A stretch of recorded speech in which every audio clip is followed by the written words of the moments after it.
Well, I need to tell you all something, and it's the most important thing I could ever say to you.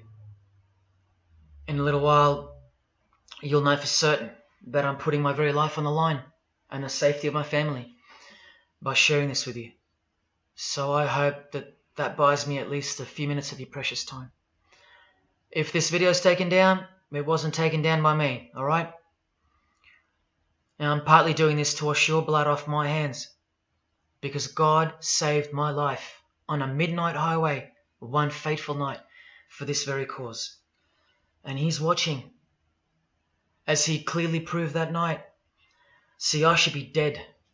My sleeping driver was hurling us toward a concrete wall at 100 kilometers an hour when an angel of God was sent to wake me up from a deep sleep with just a whisper, and just in time.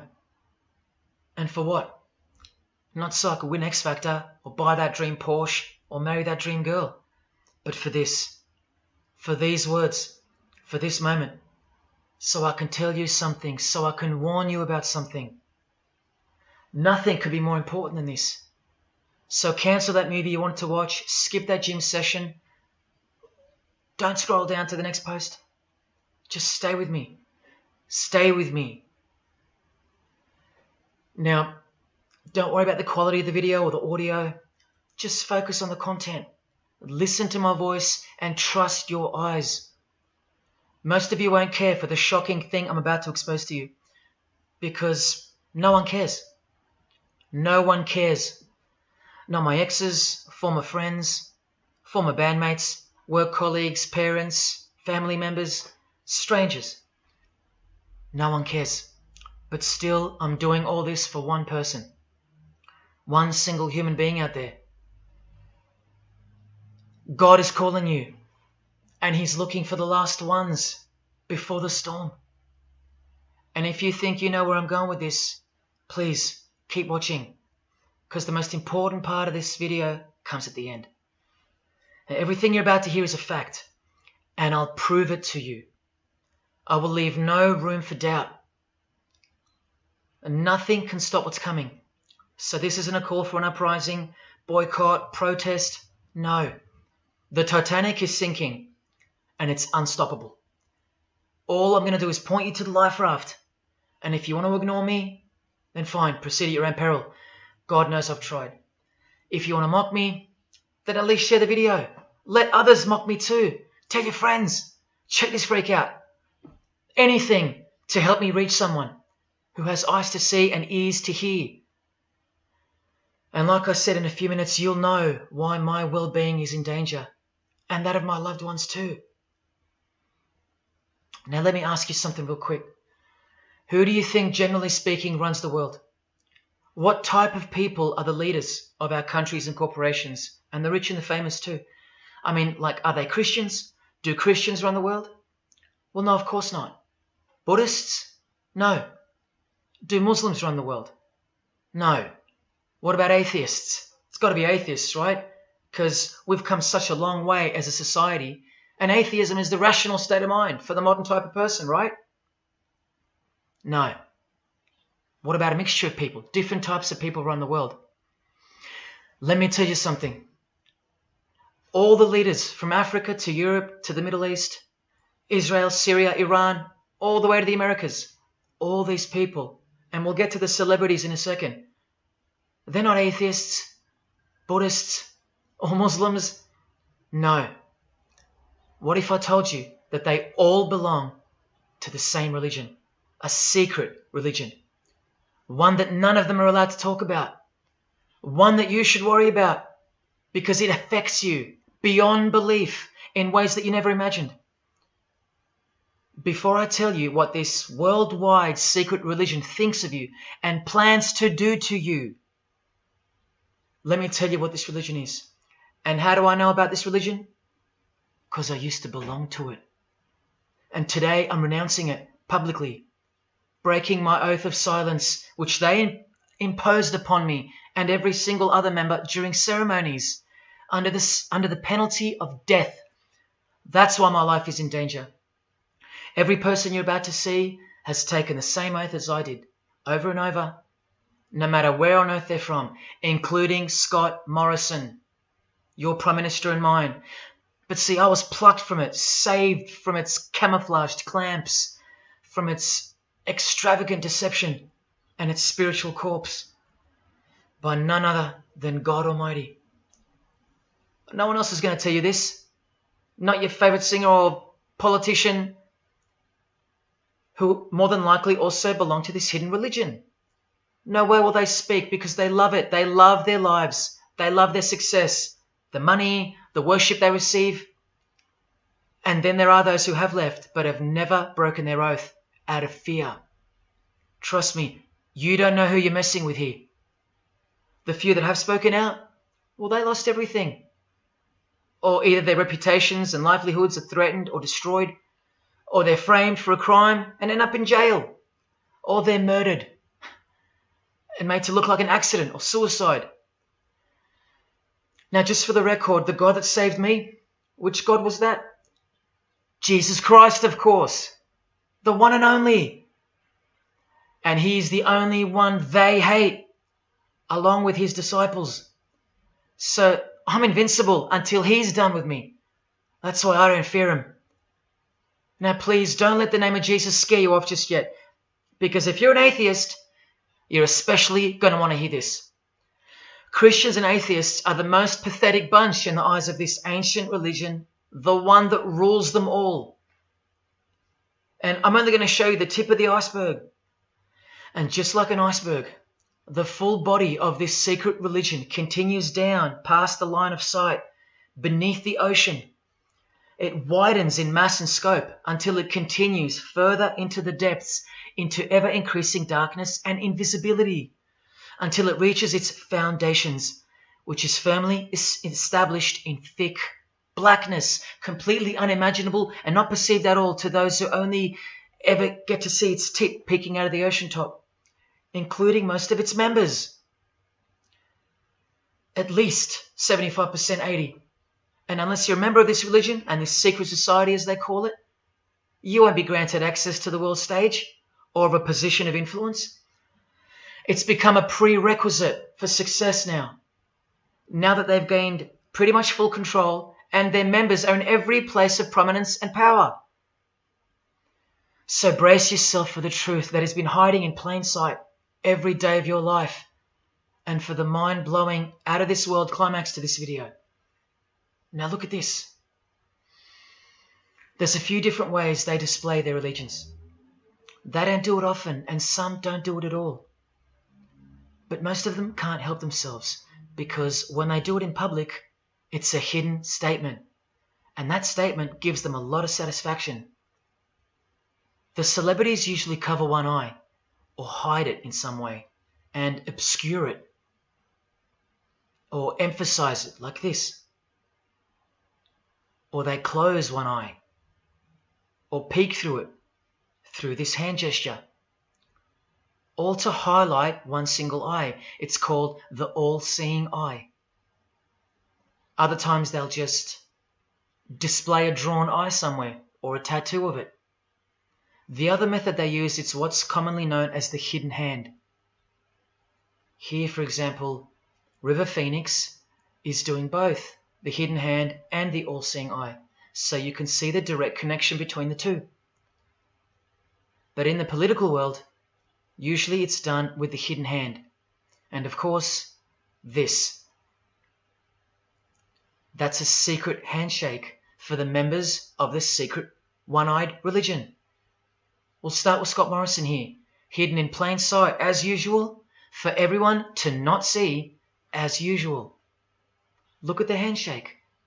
I was taught this very handshake, or grip as they call it, during my time in this great school of deception. Here's a picture of a normal handshake, and here's the secret handshake. Normal, secret. Now here's Scott Morrison with Daniel Andrews. Normal handshake, secret handshake. All of them are sworn to secrecy under the penalty of death. And remember, I'll prove it to you very soon. Here's former Prime Minister John Howard giving the secret handshake, and Kevin Rudd bowing down to this bloke in front of Julia Gillard. all of whom are members of the religion. And Tony Abbott, you'll see in a second, and he's Julia again. Now, I once heard Julia being asked in a brief interview on TV while she was the Prime Minister. The interviewer asked her, "What religion are you?" My ears pricked up as I was eating breakfast and I froze to hear the answer. And she actually said, with a sinister smirk, "I'm a member of a secret society. Next question, please." And what happened? Nothing. No one cared. No one cared that the person who represents them just confessed that she's a member of a secret society, when the Australian society is at large the only society that should matter. And why is it a secret in the first place? I'll show you. Very soon you'll know their beliefs, and you'll know their master plan, and you'll know why they take such extreme precautions with such hideous oaths of silence under the unbelievable penalties, including death, to stay hidden from the public. So what's the name of this religion? Well, I'll tell you right now. But keep in mind, the magic word you're about to hear only hides the true religion inside of itself. That's how it's secretly flourished to spread like a cancer around the world. It's a religion within a fraternity. The name of the international fraternity, the one that camouflages, conceals, and cloaks the secret religion inside it, is this: Freemasonry. This is their official symbol, the square and compass. Sometimes with a G in the middle, and sometimes with the eye, the all-seeing eye. This is the same eye that these people are referring to. That's where it comes from. The eye is sometimes placed in a triangle, and that's where this comes from, the eye in the triangle. Here's Chris Angel doing it, standing also next to a mate with a square and compass shirt on. Not a coincidence. This is not something Jay-Z invented. This is the religion Jay-Z belongs to, and proudly, as you're about to see. The Freemasons also place the eye at the top of a pyramid, because the Egyptian pyramid is integral to their secret system. Here it is on Chris Angel's shirt and Madonna's jacket. That's a Masonic symbol. The Freemasons are sometimes called the Masons for short. It'll all come together and make sense really soon. Here it is hidden in plain sight at the Australian MTV Awards. And this is the MTV headquarters, by the way. Trust me, there's no doubting this. Here's the same eye in a pyramid on a Crowded House logo. Yes, initiated Freemasons. Here's the eye on the Harbour Bridge for a New Year's Eve gig. And I wonder what that eye could be referring to. So what's the connection? The religion is the connection, the secret religion. And you'll see. Prepare yourself for an incredible revelation and the amazing climax that comes at the end of this video. Now this is where the Freemasons are counting on you to lose interest, or roll your eyes and move on. Because in their beliefs, the uninitiated, meaning you, are ignorant and stupid compared to them. You're technically called the vulgar and the profane. Please prove them wrong. Prove them wrong. And stay with me just a little longer. Now the secret identity of this one eye lies in the heart of this religion that lives, breathes, feeds and grows deep inside of Freemasonry. And Freemasonry camouflages it very successfully. So it goes undetected and undisturbed until it ultimately fulfills a thing called the Great Work. That's what they call it. And they will succeed very shortly. Nothing can stop it now. And I think some of you can sense that something's coming. And who do we trust more than anyone in the world right now? This bloke. And there he is, giving the sign of the hidden hand in front of the whole world.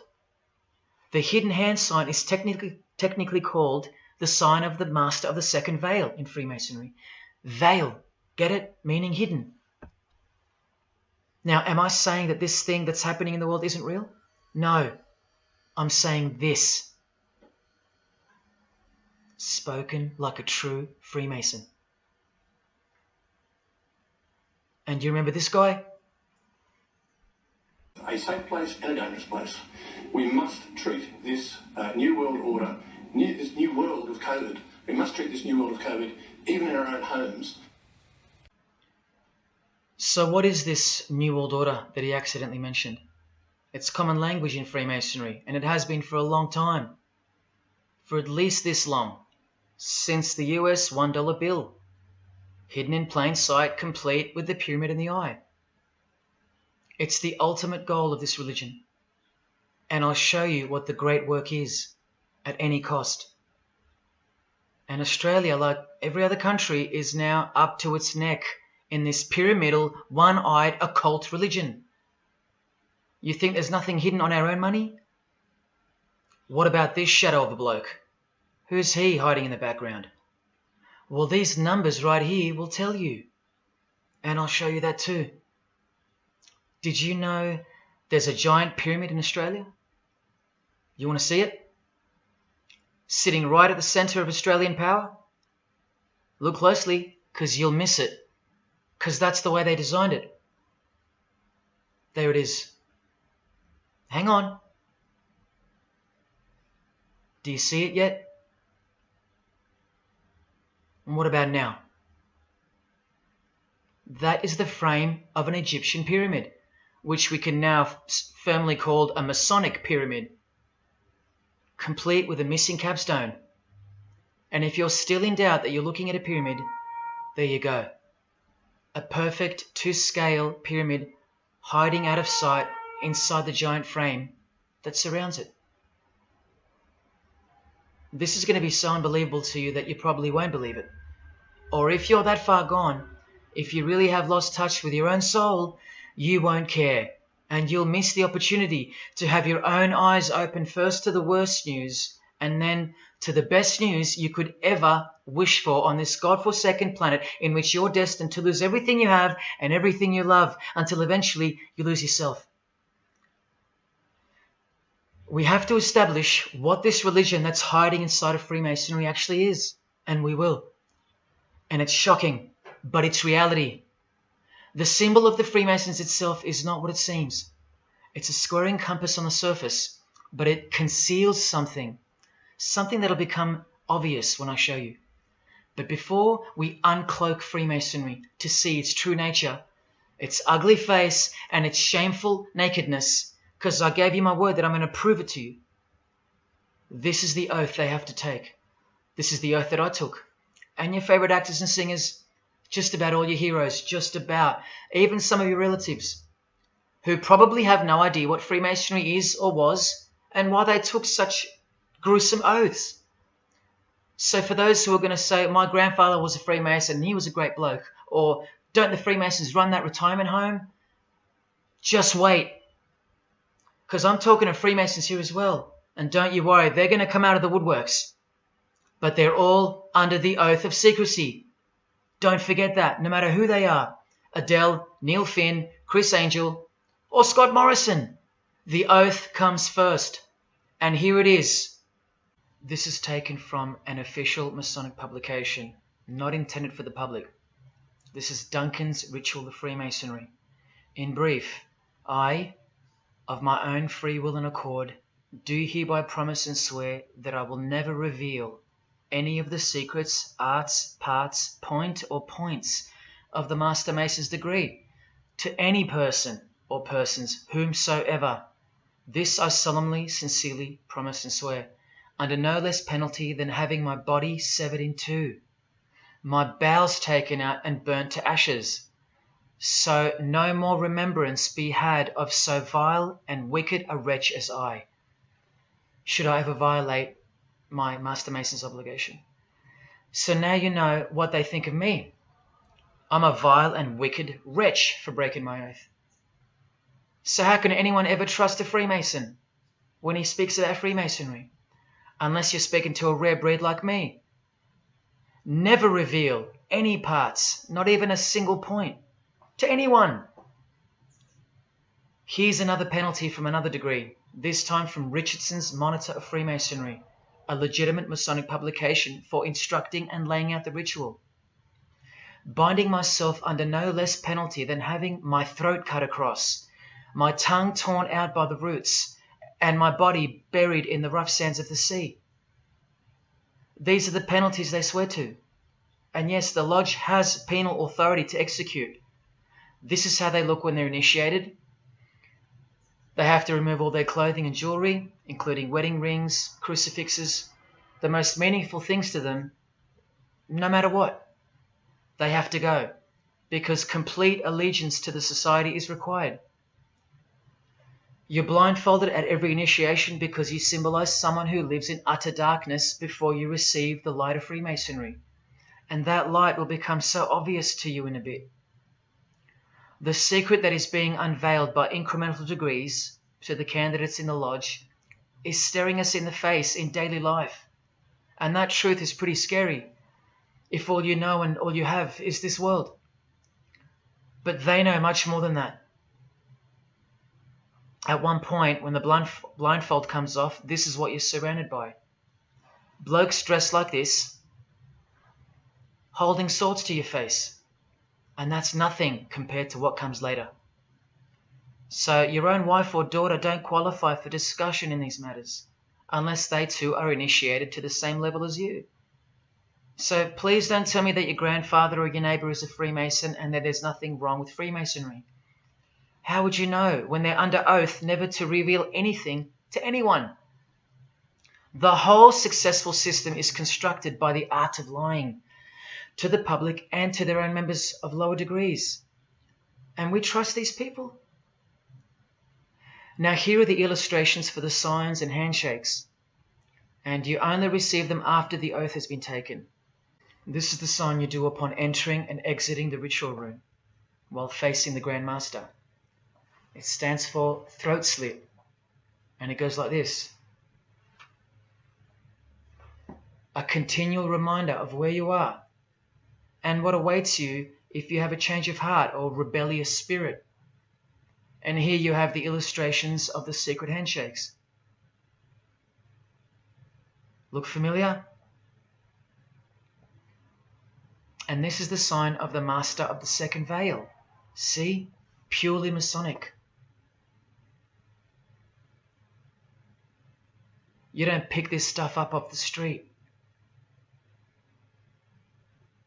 Now this is how it's generally executed in the public arena.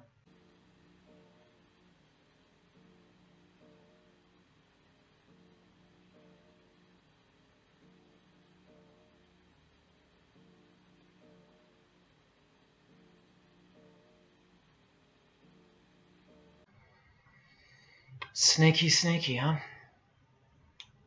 So when you see this, or this, you know for certain where it comes from and who they belong to. Look at Kramer on the front page of the privately circulated Freemason magazine, officially a Mason, like fellow brother Tony Abbott, and he's doing this.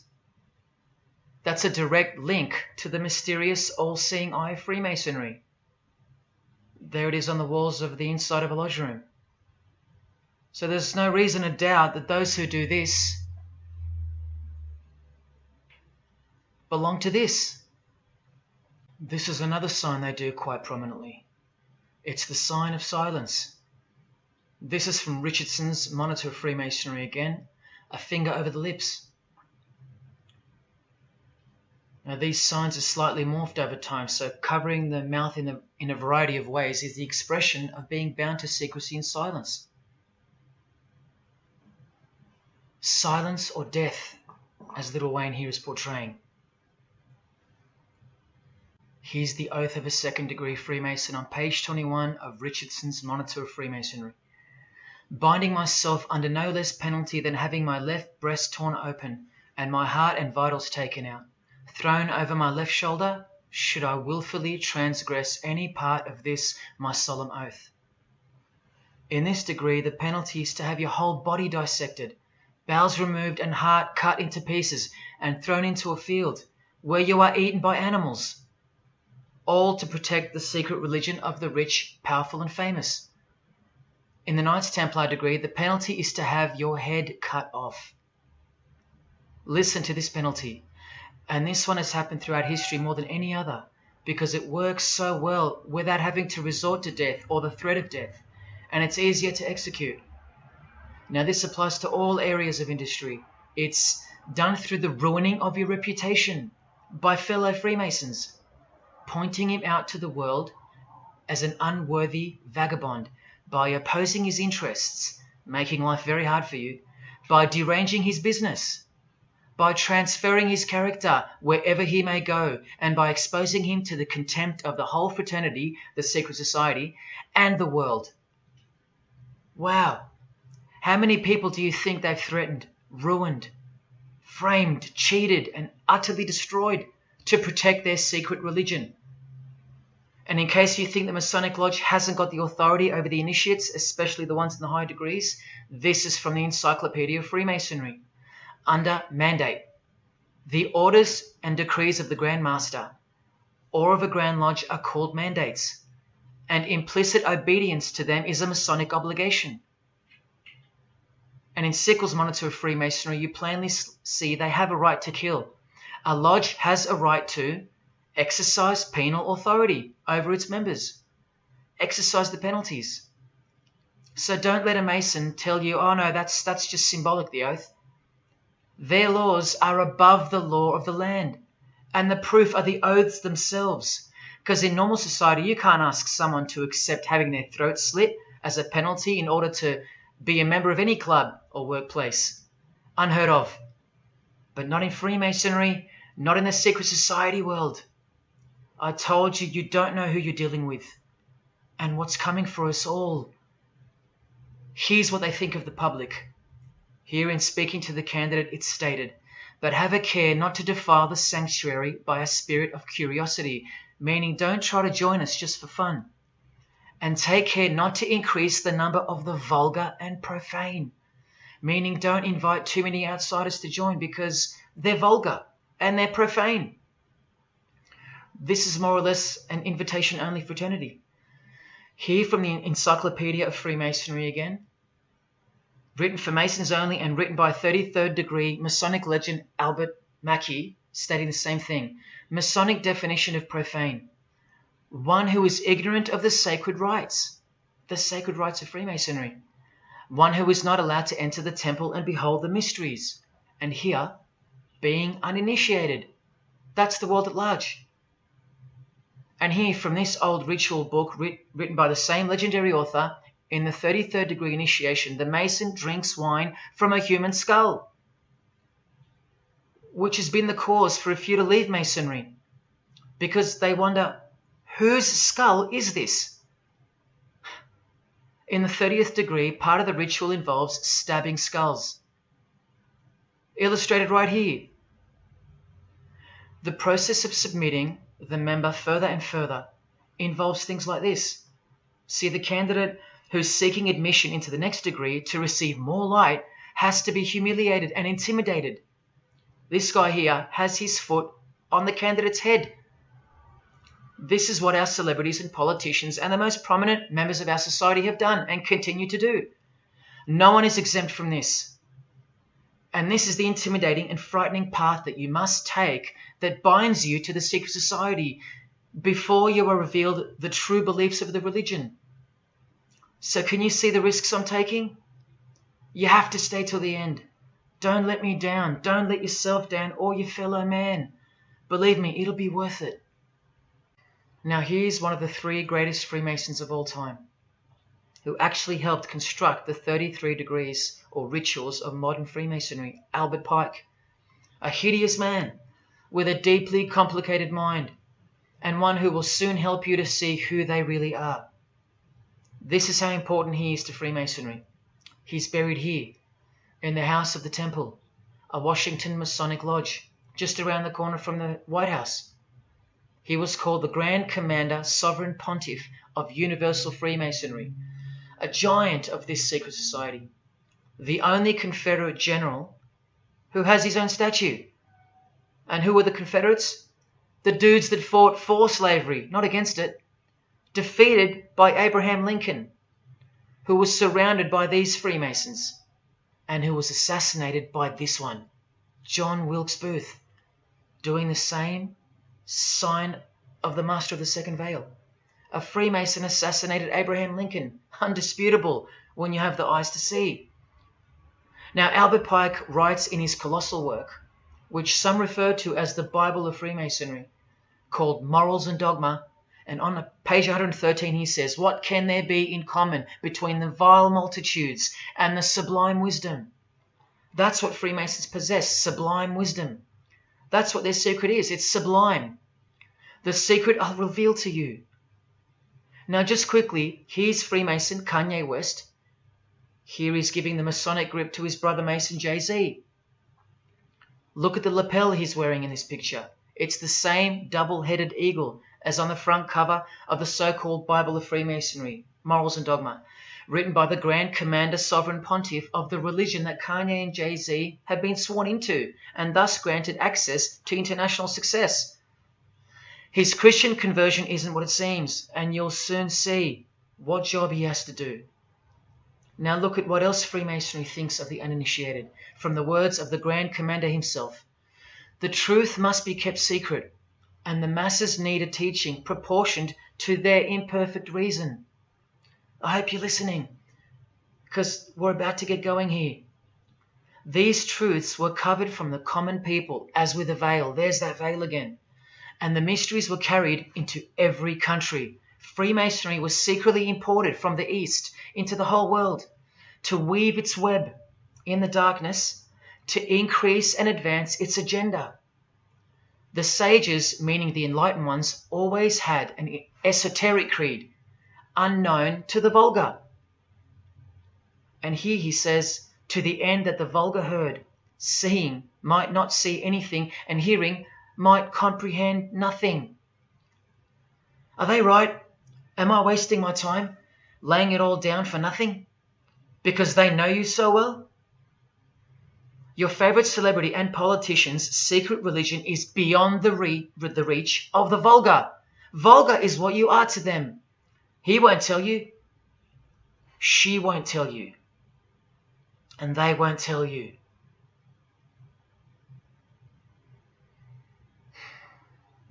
Because the other obscene penalties from the rituals of Freemasonry include having your ear and hand chopped off, or both hands, being hung in your own home, and my personal favourite, having the top of your skull cut off so your brain is cooked in the sun. Now, can you imagine what they're hiding? And then the ritual monitor goes on to illustrate the same secret handshakes and signs. Hidden hand, sign of silence. These people mocking us, sometimes to our face with their symbolism, while we respect them, admire them, and sometimes even love them and idolize them. All of them partaking in the same initiation rituals, to belong to the secret society, a prerequisite for success, to belong to the religion that gives you everything you want, everything your heart desires. While the Gospels teach accurately that the heart is wicked. Now here is a practical example of how Freemasonry comes first, even above the title of president. Here's a portrait of George Washington doing the sign of the Master of the Second Veil, and here, Freemason, before and above president. And if you think that's just by chance that they put the word Freemason above president, then here, read this genuine quote from Harry Truman. This should tell you how deep the consequences of Masonic initiation go and what lies deep within. It's Freemasonry above everything else. There's the Queen showing her allegiance over and over. And here's the Queen leaving a very special hospital with a very special nurse. And this was the Queen's father, fully dressed in his Masonic regalia and that God-forsaken apron they wear, which also hides something, just like the square and compass. In fact, what the apron hides is what the square and compass really represents. And it's staring you right in the face. Can you see it yet? Prince Charles, handshake, hidden hand. Prince Harry, Prince William, And here is the Grand Master of English Freemasonry, Prince Edward, also in full gear. What a lovely looking chap. And now he's giving the Masonic grip in front of this stone that was placed there to memorialize his visit to Cape Town Lodge. And what about this guy? Prince Philip, husband of the Queen. Do you remember him saying this? Yeah, and here's the article in case you think he didn't. Initiated member. Do you slowly see what the Masonic mindset is? We are beneath them. And the craziest thing is, if they can turn you into what they think of you, then you deserve what's coming. It's a natural law. It's the law of nature. And I'll soon show you their real Bible, for lack of a better term, which justifies it all, and the one which guides their morals. And it makes a lot of sense, because the power of the deceptive phenomenon of Freemasonry lies in the fact that it contains real truth, intertwined with untruth. Now, this actual book that guides their morals and plans, it isn't written by hand, and it's been around longer than the Bible. So they think it's purer, sublime as they call it. And it's the foundation on which the religion is built upon. And that Bible, so-called, that unwritten Bible, is the key to unlocking its secrets. I'm going to hand you that key. And it's all going to come together like a flood. So they're going to own it all by their own words and actions. And they're going to introduce us to a new system of life, but only after a number of shocking events take place, which I'm so close to telling you about. But first, I have to tell you the name of the secret religion and the identity of the I.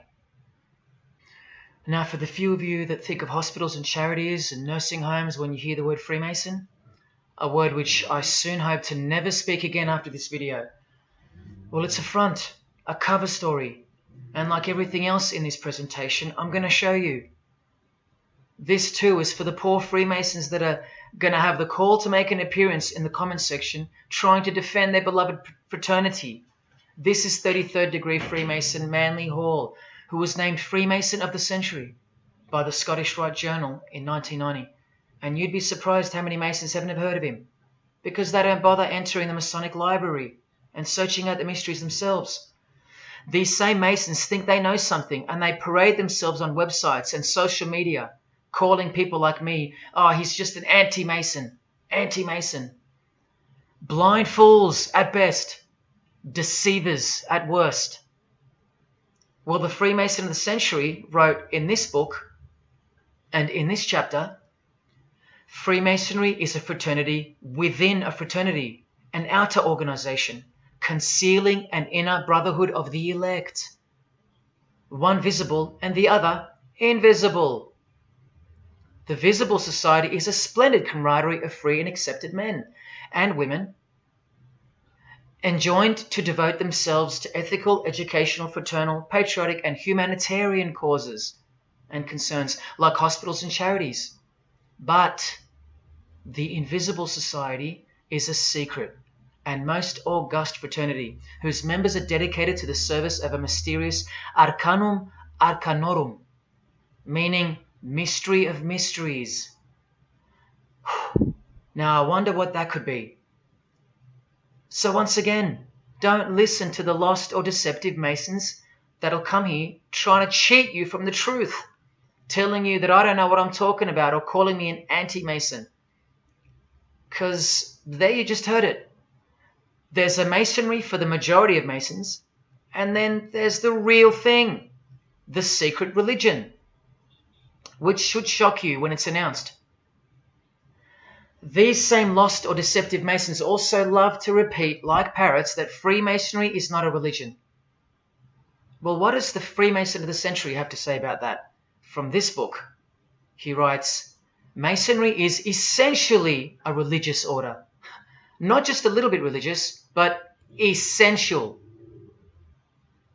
And here, the iconic giant of Freemasonry says in Morals and Dogma, every Masonic lodge is a temple of religion, and its teachings are instructions in religion.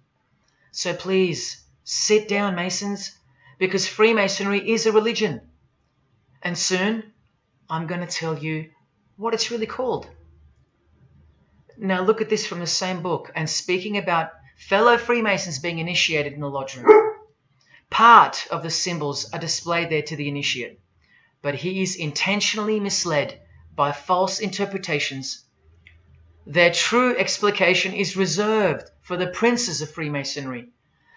The whole body of the royal art, which you'll know all about soon, was hidden so carefully in the higher degrees. So you see, the whole thing is built on lies. And the ultimate liar lives inside the triangle, above the pyramid, so that even the highest Masons are living a monstrous lie. Wake up, Masons. Even you are deceived, just as the public is. Unless, of course, you're hungry enough to want to acquire all the power and climb up that pyramid closer to the eye that sees all. In that case, close your mouth, go back to your lodge, and good luck to you. Or, of course, grow some kahunas and be honest. But then you can't, right? Because you'd be breaking your oath. Sad. Oh, it's good to be free, under the wing of the true master. Stick around if you're interested, and you'll get to see some wonder. When I pull that cloak called Freemasonry right off, and those that are still here watching will get to see the true colours of the nakedness and the horror of the Masonic Lodge, and the religion that rules them all. Another thing that Masons will repeatedly say is that this has nothing to do with Freemasonry, and it's just a conspiracy theory. Well, the 33rd degree Freemason of the century also wrote this book about 100 years ago, The Secret Destiny of America, and look at the front cover. And I'll tell you why America is so important for the ultimate goal of the secret society. It's disturbing, but it's also essential in understanding the near future and what's going to take place. So for the Freemasons that still say that this is not a Masonic design, especially this Masonic website called Masonic Info, insisting here that even the eye in the triangle or pyramid is not Masonic. Completely laughable and pure disinformation for the stupid masses. Try arguing against this. This is from a 1960 copy of the New Age magazine, an official organ of the Supreme Council of 33rd Degrees. No higher authority in the United States to speak of the relationship between Freemasonry and the US $1 bill. Masonic symbolism in a $1 bill. Look at them all. 13 leaves, 13 bars, 13 feathers, so on and so forth, and of course this, the Masonic all-seeing eye, located in the pyramid. So you think this is a conspiracy theory or just a plain conspiracy? Well, here's JFK, yes, a Freemason, but one who had enough when he wanted to print money disassociated from the Masonic central banks, just like Abraham Lincoln, and he paid the price for it as well. Listen to the speech we never hear about in school. More proof that they control the education system here and everywhere. Please, just have a quick listen to this.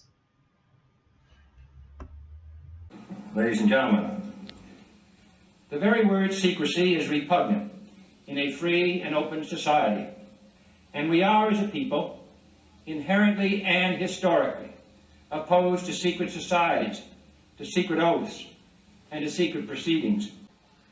For we are opposed around the world by a monolithic and ruthless conspiracy that relies primarily on covert means. I am asking your help in the tremendous task of informing and alerting the American people.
As I said in the beginning, you're just seeing the tip of the iceberg peeking out from the ocean top. I told you, all personalities in the field of great influence are initiated members of Freemasonry. Otherwise they wouldn't be there. Within 60 seconds of me telling you what international Freemasonry really is, I'll prove it to you. Unequivocally, within 60 seconds. And then I'm going to drive it home, and then I'm going to show you what they're planning with this new age they're implementing, and then the conclusion, which is by far the most important part of this presentation. So when you hear me tell you the truth in just a moment, don't switch off in disbelief because you can't believe that your favorite idol or whoever could possibly be involved, like you know them or something. You don't know these people. You do know that they're under oath never to reveal their beliefs to you. The vile multitude. It's time to trust your eyes now, not your feelings, especially after all that I've shown you. This is why the secret religion is so hidden. This is why it's so ingeniously designed through layers of lies upon lies, cloak upon cloak, and oath upon oath, concealing the truth for its chosen few. What is Freemasonry? What is the most secret yet most powerful religion in the world? Well, that's easy. We live in an evil, evil world. So there's only one religion that befits it. Freemasonry is Satanism in disguise. Now start the clock. From Morals and Dogma, prepared for the Supreme Council for 33rd degree. That's the highest degree in Freemasonry, and written by the undisputed heavyweight champion of modern Freemasonry, Albert Pike. On page 321, he boldly states, Lucifer, the lightbearer. Strange and mysterious name to give to the spirit of darkness. Lucifer, son of the morning. Is it he who bears the light? Doubt it not. Did you hear that? Lucifer is God, and do not doubt it. Come on now, stay with me. Here from the Encyclopedia of Freemasonry, written by 33rd degree Freemason, a beloved member of the craft, Albert Mackey. He tells us whose name represents the good principle in Freemasonry's secret worldview. Writing under the Masonic meaning of the word pentagram, he says that the pentagram, depending on its position, represents good or evil. See how he puts the positive aspect in the first position? Good first, evil second. Good or evil, light or darkness, victory or death, initiation or profanation, Lucifer or Vesper. Lucifer is good. Lucifer is light. Lucifer is victory. And Lucifer is true initiation. See, if you're not initiated, you're profane. If you haven't figured out that God is Lucifer, you're vulgar and profane. You're stupid, in their own words. That's the beginning of their big secret. God is the devil, and we're already in hell right now. Now from the Freemason of the Century, Manly Hall, and this will make it 3 out of 3 legends of Freemasonry stating the same thing. In The Lost Keys of Freemasonry on page 76, when the Mason learns that the key to the warrior on the block is the proper application of the dynamo of living power, he has learned the mystery of his craft. The seething, surging energies of Lucifer are in his hands. Do you see? The world's hidden religion, with its universal one-eye symbolism, who was revealed slowly and by degrees only to its dedicated members, is Satanism, or Luciferianism as they prefer to call it. Now all the oaths make sense, don't they? Now all the rituals make sense. Now all the penalties make sense. And their secret signs and symbols and handshakes all make sense. While the bulk of Freemasons make the external image of the fraternity and know nothing of who rules over them and who or what they're protecting. But which craft do you think the Freemason of the Century is talking about here? Which craft?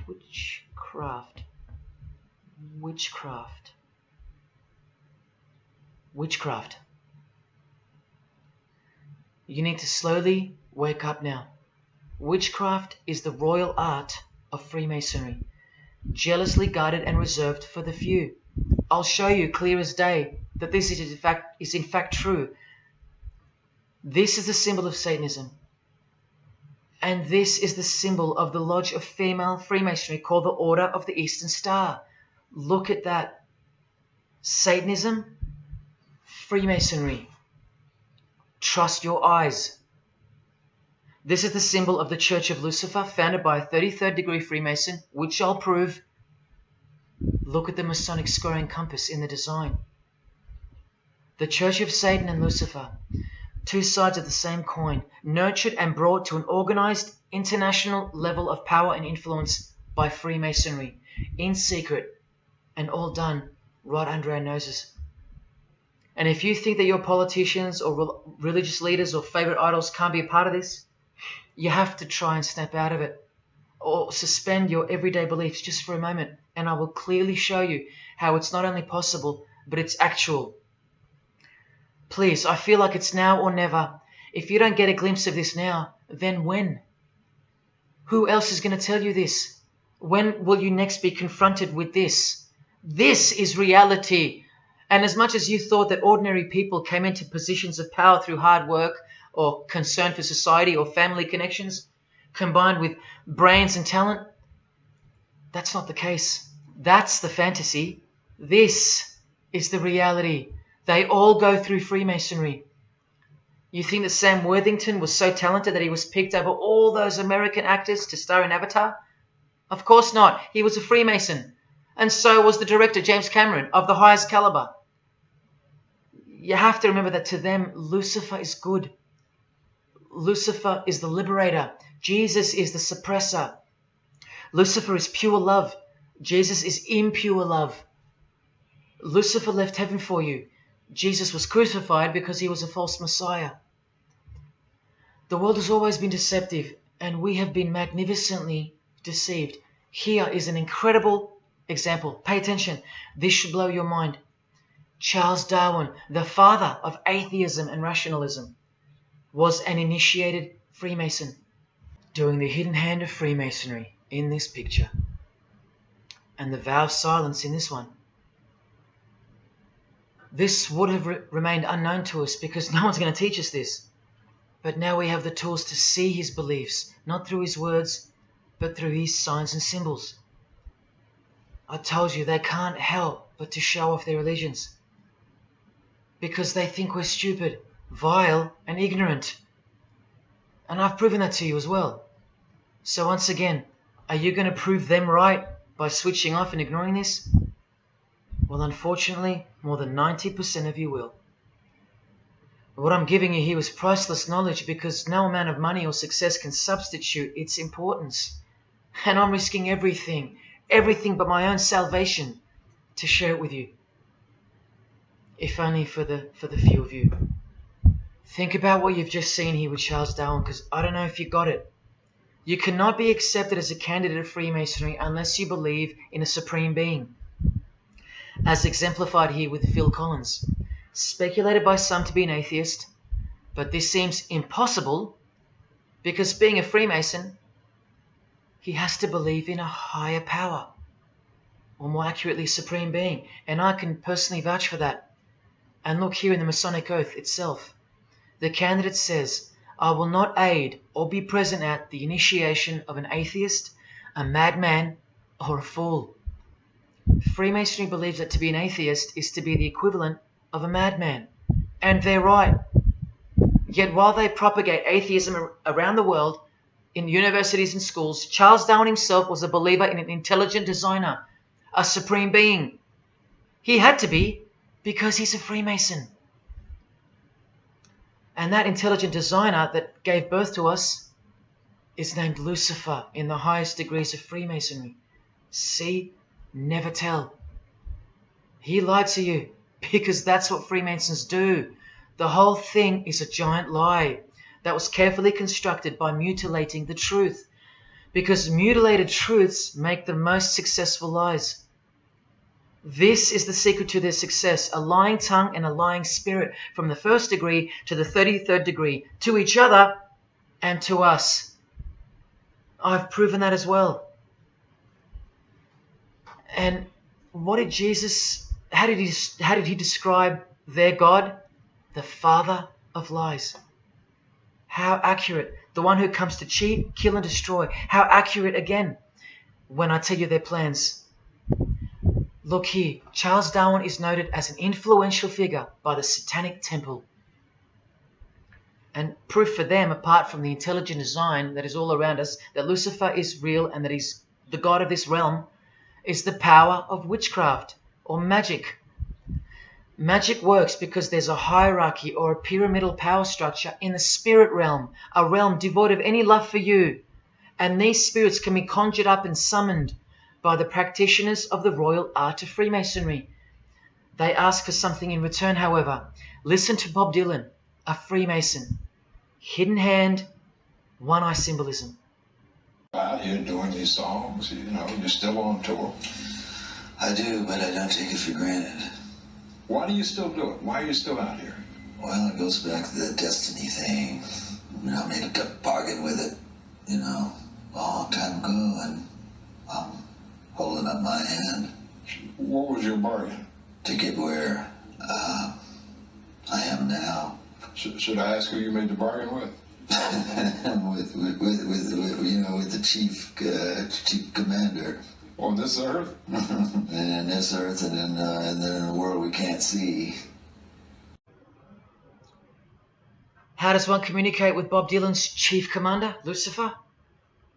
By the jealously guarded royal art of Freemasonry, witchcraft.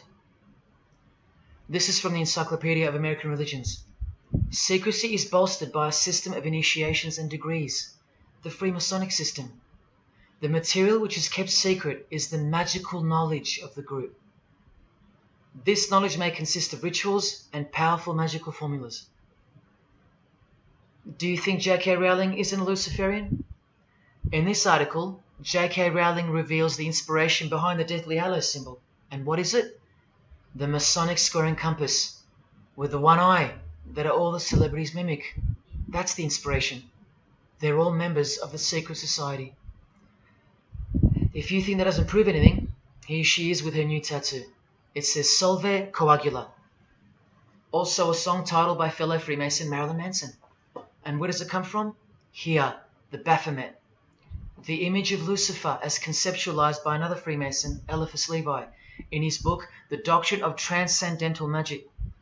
This horrid thing, with breasts, a penis, and a goat's head with 2 horns, has these words written on its arms, Solve Coagula. The impact of the meaning of these 2 words should disturb you to soberness when I tell you about them. Because apart from other things, they involve the process in which the new system will be implemented at unbelievable cost to you and I. Here's a statue of the Baphomet at the temple, Satanic Temple, complete with 2 little kids admiring it. That's J.K. Rowling's religion, Satanism. The secret religion for the highly evolved and the highly successful. Welcome to the real world. The same Masonic author writes in The Doctrine of Transcendental Magic, in the ceremonies practiced at reception by all secret societies, there are found indications of a doctrine which is everywhere carefully concealed, and that is witchcraft. And in his History of Magic, he tells us it is the royal art. And that's what Freemasonry calls it. And where did he get his inspiration for the Baphomet?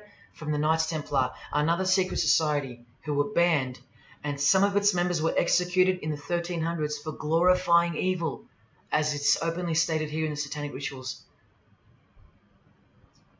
And where do modern day Knights Templars reside now? Within high degree of Freemasonry, right here.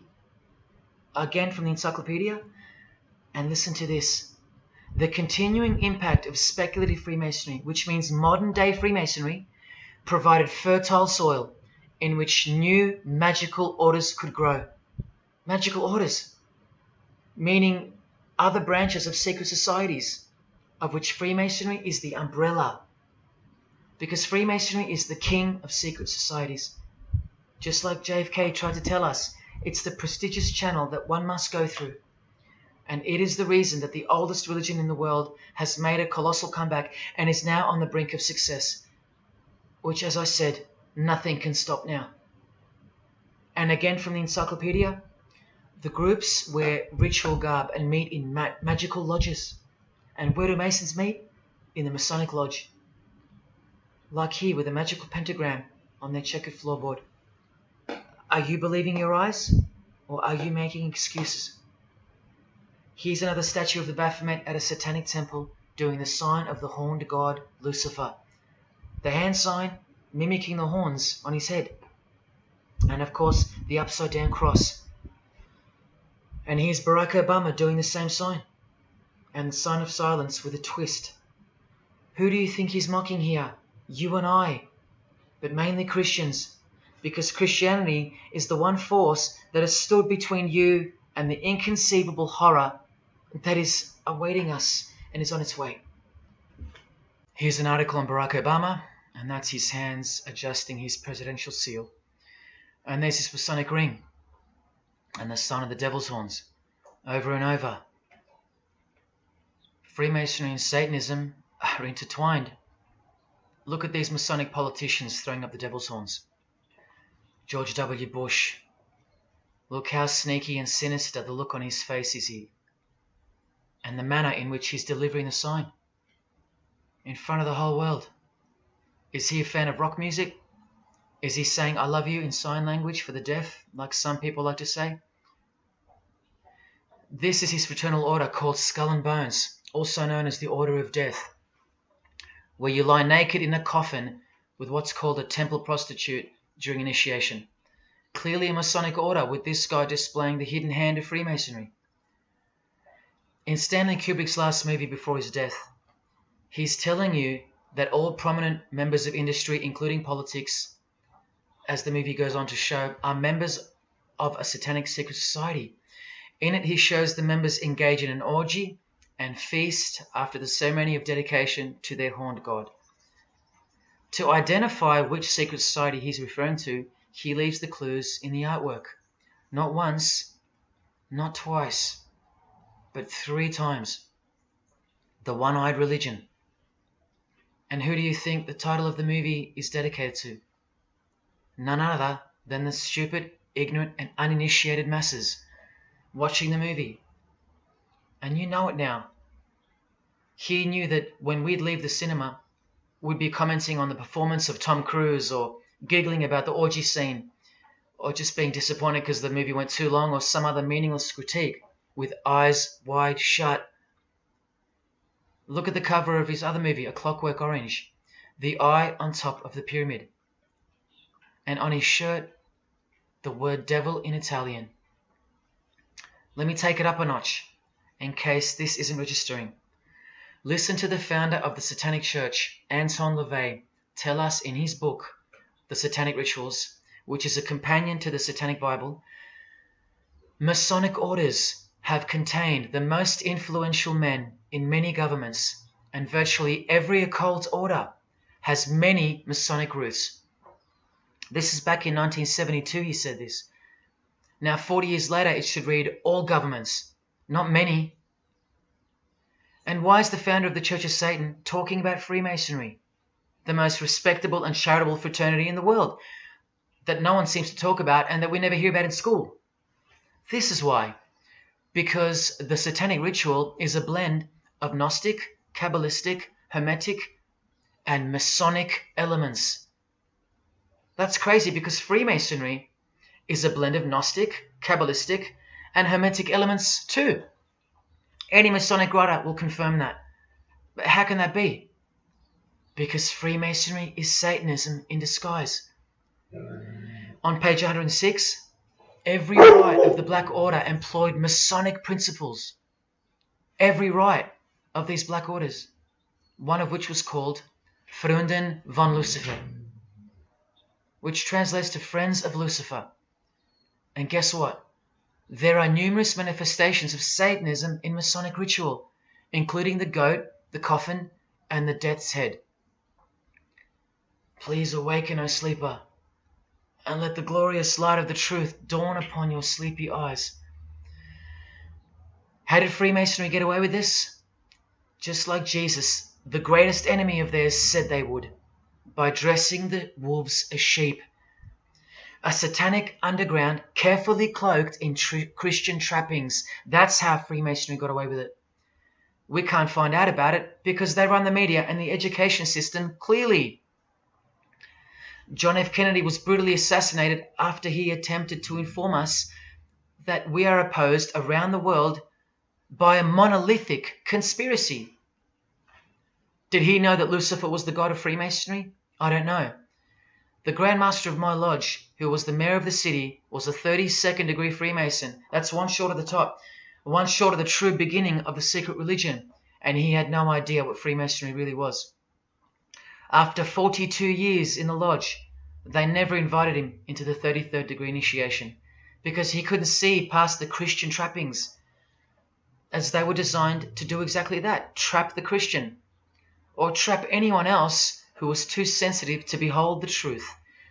Thus, Freemasonry could halt their progress at any time without suspicion because it's a rare thing to reach the 33rd degree, and every Freemason knows that. So that there are no rude awakenings that take place with those that aren't ready to embrace Lucifer as the true god of Freemasonry and the world. This is an ingenious system, birthed by what must have been demonic inspiration. Anton LaVey says that this ingenious system I speak of serves as a rudimentary screening process for organized Satanism. Exactly right. It's a filtering process, as I've said earlier. An international filtering process from which men and women are picked and permitted to enter the world stage. And I'm saying all this for those who naively think that politics and magic ritual do not mix. That's the founder of the Satanic Church. He admits that. Admissions that were never heeded because no one cares. How else did the Freemasons pull the wool over our eyes? The companion to the Satanic Bible tells us that as well. By filling the world with fools. And who's the biggest fool in the eyes of Freemasonry? An atheist. From the Encyclopedia of Freemasonry. One who does not believe in the existence of God. Such a state of mind can only arise from the ignorance of stupidity. All this time, you're laughing at Christians, and the Freemasons are laughing at you. Here's Brad Pitt, wearing his Masonic ring and covering his eye. Now here's a genuine quote from Brad Pitt, the Freemason. In short, I could really try on something different for myself. That was Satanism. It's working out really well. I made a pact. That's why. You don't believe him? Bob Dylan does. And the hand sign they all do. Allow me to show you what it symbolizes. And now that you know what you know, it should make sense to you. It stands for 666. Yes, indeed. Satan's number, foretold by Jesus Christ. Now just hang on, let me prove it to you. Here it is for all to see on this shirt design, worn by Guns N' Roses guitarist Slash. See the I in the middle of the 6? Repeated 3 times. That's 666. In this one, the design in the shirt is clearly demonstrated by the person wearing it. Another example, the hand sign with 3 6s on the shirt. Here's a movie poster, the hand sign and the 6 on his lapel. Connect the dots. Here's Don Cheadle, the hand sign, and here he covers one eye with the dice. What's the number on the dice that he holds toward the camera? 6. There's literally 3 6s that manifest in the hand sign itself, like this. That's why they do it.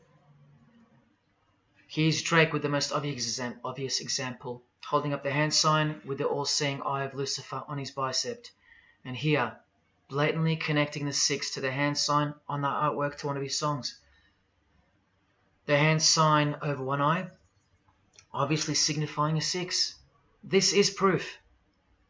The number is mystical and it's grounded in reality, and it's related to sex rituals within witchcraft. You'll see, I'll show you. But if that's not enough, there. Drake is clearly intending that hand sign to be a way of communicating the number 666. A hater of Christianity and Jesus Christ. But I wonder why. He has everything he desires. Christians aren't suppressing him. He doesn't hate Buddha or Muhammad. None of them do. No. Jesus is who they hate. But they protect Freemasonry by communicating its presence in their lives, not by word, but by symbols and signs. Disciples of Lucifer. While you don't believe it, they take it very seriously, and they mock you by displaying it in your face. They know the truth. The chief commander, the one at the top of the pyramid, is Satan, the god of this world, just like Jesus told you who he is. Britney Spears doing the 666 over the eye, and look at this. The devil's horns while she wears the seal of the US $1 bill, designed by Freemasons. You know why now. You just have to stop denying it. Freemasonry is Satanism in disguise. This is how they tell you. Let's go to Britney's close friend, whom she tongue-kissed in front of the world, sexualized as these people are, and for all the girls out there to be inspired and corrupted by. Madonna, wearing the same Masonic design as Britney. 666 hand sign, the one eye symbolism, and the vow of silence. The vow of silence with her fellow practitioner of witchcraft. The Masonic eye in the triangle behind her, and now the upside down cross of Christ on her outfit. A member of the secret society who hates Jesus with a passion, as you can see here with Lucifer, the god of Freemasonry, giving her oral sex. Deep despisers of Christianity. Are you wondering why yet? The sign of the devil's horns here, meaningfully placed and done with precise intent, like with all of them. And here teaching her poor children to follow in her footsteps. Truly only God knows how many young people she's perverted in her career, all orchestrated by Freemasonry. Here's the founder of the Church of Satan again, Anton LaVey, showing the horn sign. The horned god of the witches, as illustrated by Una Woodruff in her book Witches. And here, with a member of the Agora sect of Hinduism partaking in a ritual of the oldest religion of the world. She's drinking blood here from what? A human skull. Sound familiar? That's right. That's what all the high-level Freemasons do, except they use wine, until they themselves are invited into the secret religion. It's ritualistically done to gain magical abilities, not a myth. And look at her hand sign. It's also known as the El Diablo.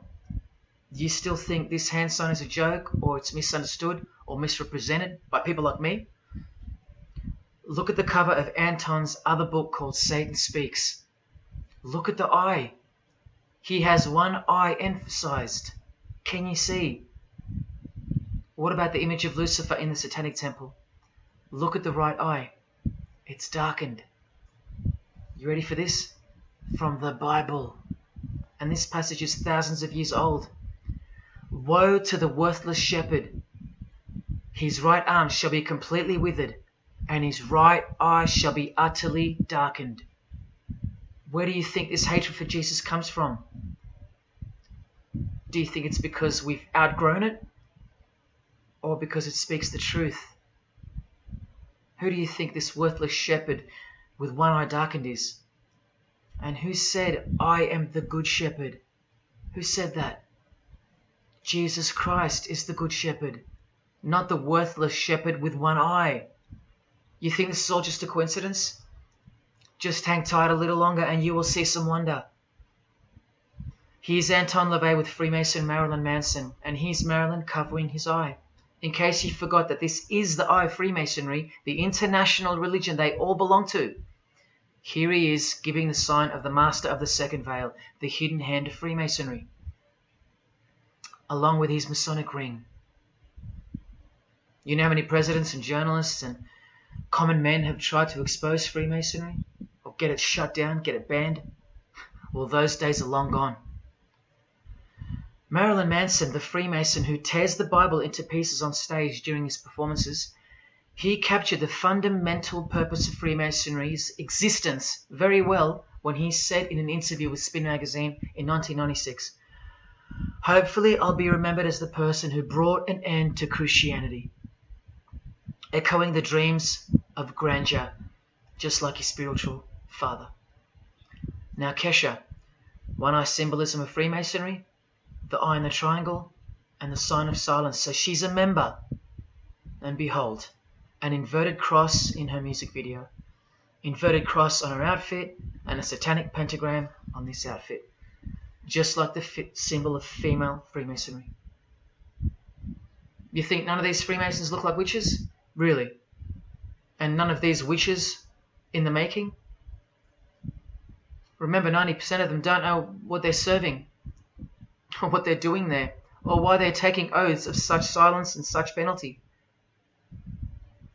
Avril Lavigne does, showing her allegiance with the one-eye symbolism, participating in lesbianism in a video, influencing the masses, subtly stealing her innocence.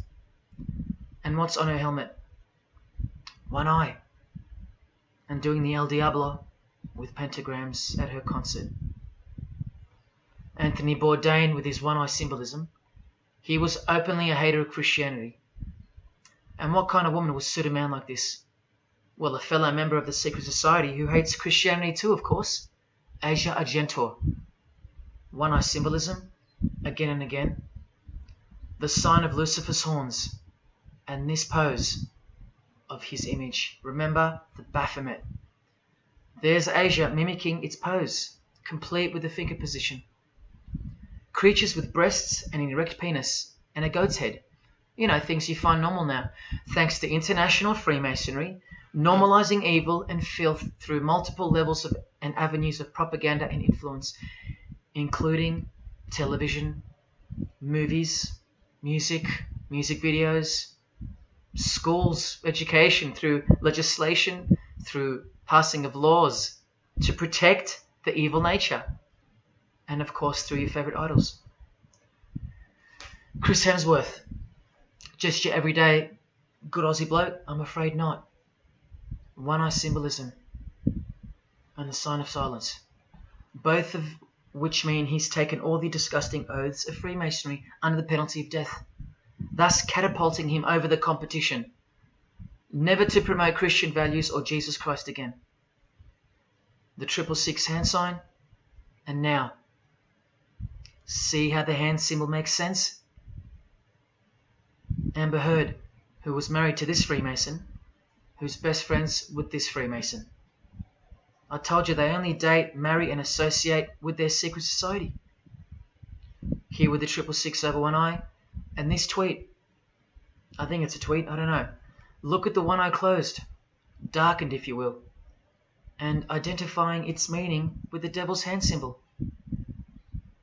Of course, she camouflages the whole thing with her misdirecting words for the dumb masses. But we can see through that now, right? Oh, look, it's Elon Musk replying. He's a fan of Amber Heard. Or is there more to it? Good sign, he says. The sign of the devil's horns.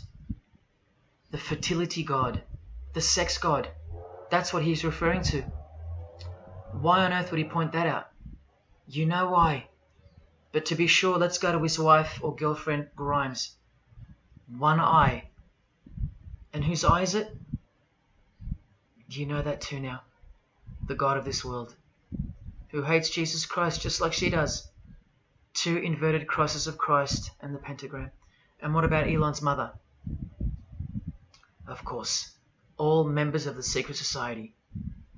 Most of us who never even knew it existed. Blink-182, initiated member with some of his secret brothers from the lodge. Vow of silence. Sign of the devil. Cyndi Lauper, all-seeing eye. Vow of silence. the sign of the god of this world. Christian Bale, who thanked Satan at an award show, doing the sign of the master of the second veil, the hidden hand of Freemasonry. Ashley Tisdale, all-seeing eye, social media post, and hanging out with her boyfriend, who proudly wears the satanic cross. You think they belong to the same religion? Of course they do. Bonnie Wright, one eye and the satanic horns. John Cleese, I include him here because he's a well-known hater and mocker of Jesus Christ and Christianity. He got rich off it, and he's a proud Freemason, showing his allegiance. Motley Crue, Nikki Sixx, Tommy Lee, Vince Neil holding a cross upside down, and their album cover. Secretly Freemasons under oath while promoting Satanism in the open, doing their job and influencing the masses to hate Jesus and Christianity and to live a life of sin through seduction of their music. Secret Society member Jimi Hendrix hiding one eye and telling you about the secret powers of music. Nirvana, Kurt, bass player Chris, Dave Grohl,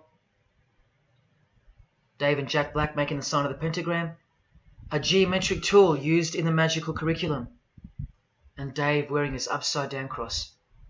Hard to listen to all those beautiful songs he's written now. Courtney Love and her daughter glorifying the symbol of Satan, and Nirvana discovering something on a road trip while covering some numbers up. Proud Satanists, all secret Freemasons. Here's Quentin Tarantino. Now that we know what we know, can you see through this picture to reach its true meaning? The all-seeing eye, whose identity is revealed by the hand gesture, which is 666, with the vow of silence and throwing up the devil's horns, which I hope you can finally see means something. Share. Can this get any more obvious now? The sign of the vow of silence being made with the sign of the devil, telling you that the secret which isn't to be spoken of is Lucifer, right there in front of you. Speaking through signs and symbols, like Confucius said, signs and symbols rule the world, not words nor laws. Cardi B, I just want you to see a few connections between the one-eye symbolism, the 666 hand sign, and the horned God symbol. Eddie Izzard, all-seeing eye, hidden hand, and mimicking the horns of the Masonic God. Oh, but men love the darkness rather than light, as the scriptures put it so solemnly. Look at how precise that statement is. With high-ranking Freemasons loving the darkness so much that they define the darkness itself as light. Watch. In MasonicWorld.com, an article by Worshipful Master John Alexander, who has journeyed from the lower degrees to the high and sublime degrees. This is the religion of our leaders and celebrities, so listen. He writes, every ritual from the high and sublime degrees that I have ever read contains the statement, I beg you to observe that the light of a Master Mason is darkness visible. I put it to you, brethren, that this is the most accurate description of Masonic light that you will ever find. Think about what you just heard, because this is what they learn. Masonic light is darkness. And this is before they enter the real religion of Freemasonry, Satanism. That's why in the high degrees the ritual states to the candidate, I beg of you to observe, meaning to ponder, to contemplate what they mean by the statement. My 32nd degree Grand Master, he never understood. And they don't push you, remember? It's all a screening process to weed out the weaklings who can't handle the truth. The truth that this is how the all-seeing eye sees things. Evil is good and good is evil. Look at what he says immediately afterwards. In keeping with our normal Masonic practice of burying our important truths deeply, the ritual sets out to immediately disguise this truth. Usually people bury their lies, but Masons bury their truths. Because their truth is that God is the devil and that we are in hell. So everything has to be flipped on its head in order for things to make sense in this place, where lust creates life, where might is right, where compassion is weakness, and of course, in order to succeed. Look here, with another Freemason of the highest degree, Helena Blavatsky. She writes in her book, The Secret Doctrine. Doctrine means belief. So the book is called The Secret Belief. The Secret Belief of Freemasonry. She says, the sons of God, of whom Satan was one, all those spiritual beings were called angels of darkness, because that darkness is absolute light. Do you see how far they go to protect and glorify the darkness? Because men love darkness rather than light. If these were just randoms next door or some minor cult, I wouldn't be telling you about them, and I really wouldn't care this much. But these are not randoms. These are our heroes. These are those who have crept into the power structure very slowly since 1717, when the first Masonic Grand Lodge was organized, to overthrow Christianity and the world. These are those who we admire, trust. And these are those who have perverted our culture with one hand, the hidden hand, while upholding it with the other hand. So you can never call them out, because they run charities, nursing homes, and children's hospitals in the open, while they propagate smut, violence, debt, and of course atheism in secret. While a plethora of everyday distractions are endlessly supplied to us through entertainment and news, plowing through our lives. That's political Freemasonry, politicizing everything, including entertainment, supplying you with their heroes and their idols. And now that 95% of the world have been spiritually disarmed by thinking, oh, the world is a good place and Jesus is a myth, they've rigged our infrastructure and they're about to bring it down so they can build up their new world from the ashes. A completely new system of life on this planet is coming. I promise you that. In a book called Satan's Master Plan, LaVey affirms his commitment to destroy Christianity. Now check out Anton LaVey, once again in perfect parallel with Freemasonry, stating in the Satanic Bible, waiting at the darkness visible for that bright and morning star. Bright and morning star being a reference to Lucifer. The exact same expression as the Freemason and worshipful master John Alexander that we just heard describing Masonic light. Darkness visible. Identical language. Because Freemasonry is Satanism in disguise. This is what the initiated queen of Freemasonry, Helena Blavatsky, says of the bulk of Freemasons in her book.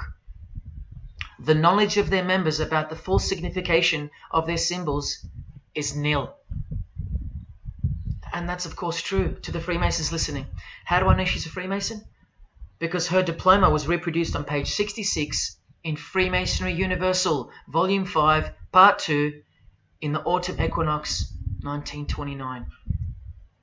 And also because she's displaying the Masonic Penalties sign, like all these Freemasons. Drew Barrymore, all-seeing eye, vow of silence. And see, the symbol of her secret God. Elijah Wood, one eye, hidden hand of Freemasonry, and the devil's horns. Sammy Davis Jr., the eye of the Freemasons is the all-seeing eye of Lucifer. Because here he is with Anton LaVey, the founder of the Church of Satan. So when you see him hanging with other celebrities like Bill Cosby, can you be sure that they belong to the same religion? Sure you can. I told you they don't hang out with the uninitiated. You think the Rat Pack weren't Freemasons? Well, here's their leader, Frank Sinatra, doing the hidden hand.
got introduced to the music industry. I swear I wanted to be like the Amy Grant of music. Yeah. But it did not work out, and so I sold my soul to the devil.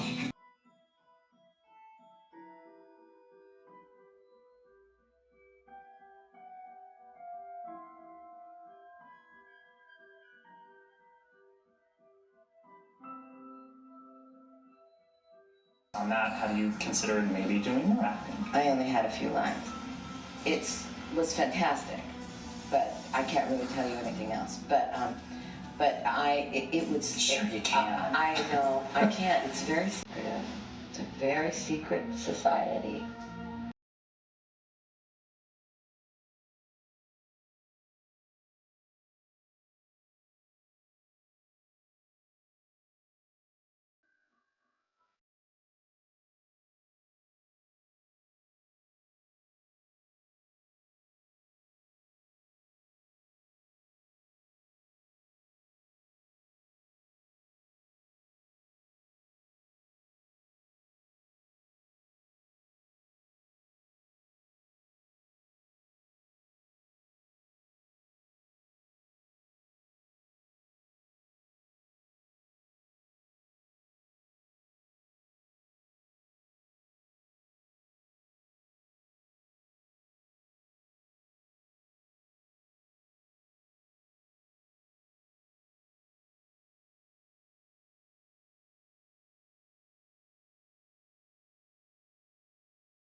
And I'm like, if you don't get this right now, I swear to Lucifer, I'm gonna.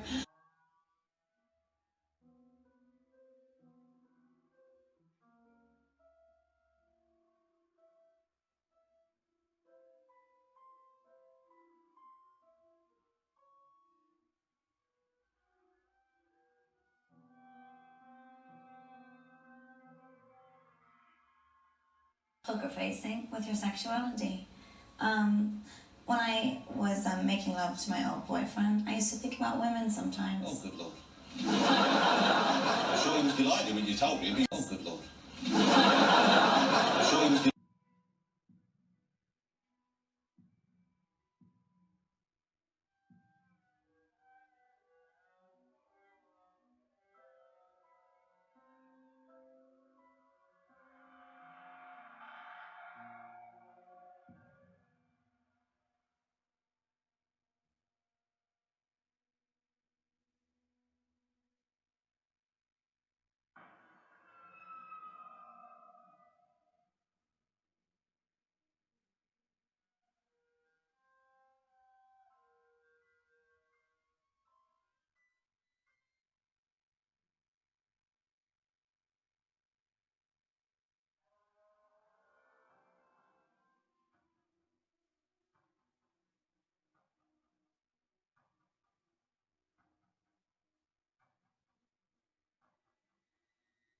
You may feel a small Christ. prick. Christ. Prick.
I'd like to, first of all, I'd like to thank Satan. I'd like to thank Louis Armstrong. I'd like to thank Neil Young. I'd like to thank the Rollins Band. I'd like to thank Bob Marley. I'd like to thank the Marx Brothers. I'd like to thank Salvador Dali. I'd like to thank Billy Newell. I'd like to thank Miles Davis. I'd like to thank the Parliament Funkadelic. And I'd like to thank you too.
there is a fork in the road that's approaching you.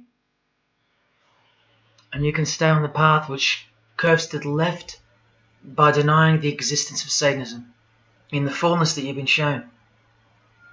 Or you can surrender to the truth and take the right-hand path. Now, where that road could lead is the sweetest risk you'll ever take. Are you still pretending that this one-eye religion of Freemasonry isn't Luciferianism? See, this here is the biggest obstacle you'll ever face. The very thing that could lead you to the prize is the very thing that will keep you from it. The reality of international Satanism. In the shadow of Christianity, Satanism has always been there. With every church that sprung up, so did its invisible enemy, the Satanic Church, growing out of sight and out of mind from this to this. And Christianity has long been deprived of its power, as clearly demonstrable by the absolute lack of preaching against the institution of Freemasonry. Satanism's magic cloak, Satanism's magic trick, that's Freemasonry. And how they are laughing for now. So Freemasons are now at the helm of the power structure of society, which means Satanism rules. And they're making their move for the new order of the ages. Are you that besotted by this evil world that you'll even deny the existence of secret societies? And what about the American president, John Kennedy? Was he just a nutjob like me? Warning us about an international secret society with an international secret plot. A Freemason trying to tell you and the world about Freemasonry. Shot through the head. I've shown you who they are. I've shown you how they successfully operate with degrees of initiations and horrific and illegal oaths of secrecy. And I've shown you why they are a secret society. I've proven it to you. And only now that I've done that, I can show you in this many minutes what the shocking new order that Freemasonry has so cautiously been guiding us toward actually looks like. And of course you won't believe that either. By now there's a 98.5% chance that you belong to the world. And in that case, the world can do, will do, and is doing whatever the hell it wants to with you. And when all you have is the world, you'll do anything to hold on to it. Christian or not, most of you will follow this world straight to the slaughterhouse in the name of peace, safety, and progress. Clinging to it, because all you love is inside it. Blissfully ignoring people like me warning you of who's really in charge of it. Men, women, actors, singers, businessmen, and politicians, all interlocked, whose God is named Lucifer. You've seen it with your own eyes, but now you can hear it with your own ears from this 33-degree Freemason in person, just in case the Masonic literature wasn't enough for you. Okay, define Lucifer for me. Pure, virtuous, wholesome, innocent individual that's out to help people. Lucifer is? Yeah. Say that again. Lucifer is a pure, holy... Virtuous. Virtuous. Now, see the Lucifer that God created? That's the same one. Oh, man, this is great. I'm going to put this on the internet. Oh, God bless you, brother. Because that's exactly what the Shriners and Masons teach, is that Lucifer is light. No. And what about those hospitals? You know what, sir? Jesus said, many will say to me on that day, Lord, Lord, we did not do these good deeds in your name. And you'll say, away from me, you workers of iniquity. I never knew you. Jesus said it? In Matthew chapter 5. You've been bred from childhood to fall for the biggest lie ever told, that Satan doesn't exist. And if Satan doesn't exist, well then neither does Jesus. And while your heroes and idols know full well that they do exist. And when I say you've been bred from childhood, I mean just that. Walter Disney was a high-ranking Freemason. He's a Masonic stamp dedicated to him, and his very exclusive Club 33, which stands for the 33 degrees of Freemasonry. And who's the god of the 33rd degree Freemason, Walt Disney? Or Walter hides the answer in plain sight, because that's what Freemasons do.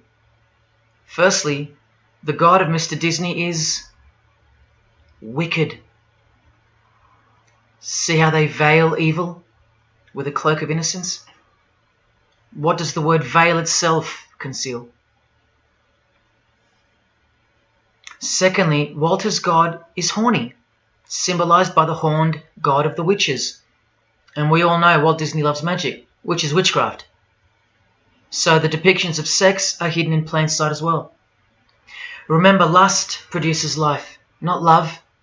So lust is purity, lust is love for the high degree Freemason. And thirdly, he hides the number of his God's name in the open as well. No, that's not a 666 he's seeing interwoven in the design. That would be ridiculous, wouldn't it? Not even when they separate the sixes from the name, all three of them, and place them together for you like this, in plain sight. No, not even then will people see. Do you think things are any better 50 years later? Here's the eye of Lucifer in the Nickelodeon channel, and his lightning flash. Remember what they actually believe about Satan. From Freemason Helena Blavatsky's book, The Secret Doctrine, meaning the secret belief. Who is Satan? He is the angel who was proud enough to believe himself God, brave enough to buy his independence at the price of eternal suffering and torture, beautiful enough to have adored himself in full divine light, strong enough to still reign in darkness amidst agony. Helena Blavatsky is suggested as recommended reading by the Encyclopedia of Freemasonry right here. And the Grand Pontiff of Universal Freemasonry, speaking of Lucifer, Satan and the Devil on page 407, writes that to the initiate, the devil is the instrument of liberty or free will. That's who Lucifer is to them, okay? To show you how little you know of who you're dealing with and the extent of this religion's influence and power, not to mention their plans, let me jump ahead for a minute. Watch this. This is Lucius Trust. The Lucius Trust is a non-for-profit service organization incorporated in the United States in 1922, and their objective from Lucius Trust website, dedicated to the establishment of a new and better way of life for everyone in the world based on the fulfillment of the divine plan for humanity. The divine plan. A new way of life. Like a new world system. Like a new order. Now you want to see who they work for? The Lucius Trust has consultative status with the Economic and Social Council of the United Nations. The United Nations, the UN. They consult the United Nations of the world. They advise the United Nations of the world. Now look at this. The Lucius Trust's publishing company was founded in the early 1920s as Lucifer Publishing Company. The Lucius Trust says that the name was probably chosen to honor Lucifer. What on earth does a modern day consultant to the most powerful and progressive force engaged in uniting all nations under one banner, the UN, have to do with the fallen angel of the Holy Bible? The one that Jesus Christ told us would manifest on earth as a world ruler, to deceive the whole world into a new world system. Yes, that angel. Why on earth would they honor that angel? Well, that's easy. They were founded by Freemasons. Incorporated into the United States by Alice Bailey and her husband Foster. Well, here's a book written by Foster the Freemason, The Spirit of Freemasonry, published by Lucius Press, also known as Lucifer Publishing. And one last thing, if you dig a little, you'll find an article on their website, The Esoteric Meaning of Lucifer, on a modern company website with consultative powers to the United Nations of all things. Wow, I really hope you're seeing this. In the article it states that the Baileys had enormous respect for H.P. Blavatsky, who stated in her renowned occult book, The Secret Doctrine, on page 245 in the chapter called Holy Satan. It is Satan who is the God of our planet and the only God. Then the article goes on to say that the Baileys sought to elicit a deeper understanding of the sacrifice made by Lucifer. Everything has been reversed. Evil is good, Jesus is the enemy, and Lucifer sacrificed himself for you, not Jesus Christ, the one who washed the feet of his disciples and the only one they fear. Modern progressive atheists do not influence world events, people. Satanists do. Remember the goal of the Lucius Trust? The fulfillment of the divine plan for humanity. Yeah, the divine plan exposed by Jesus Christ in the Gospels.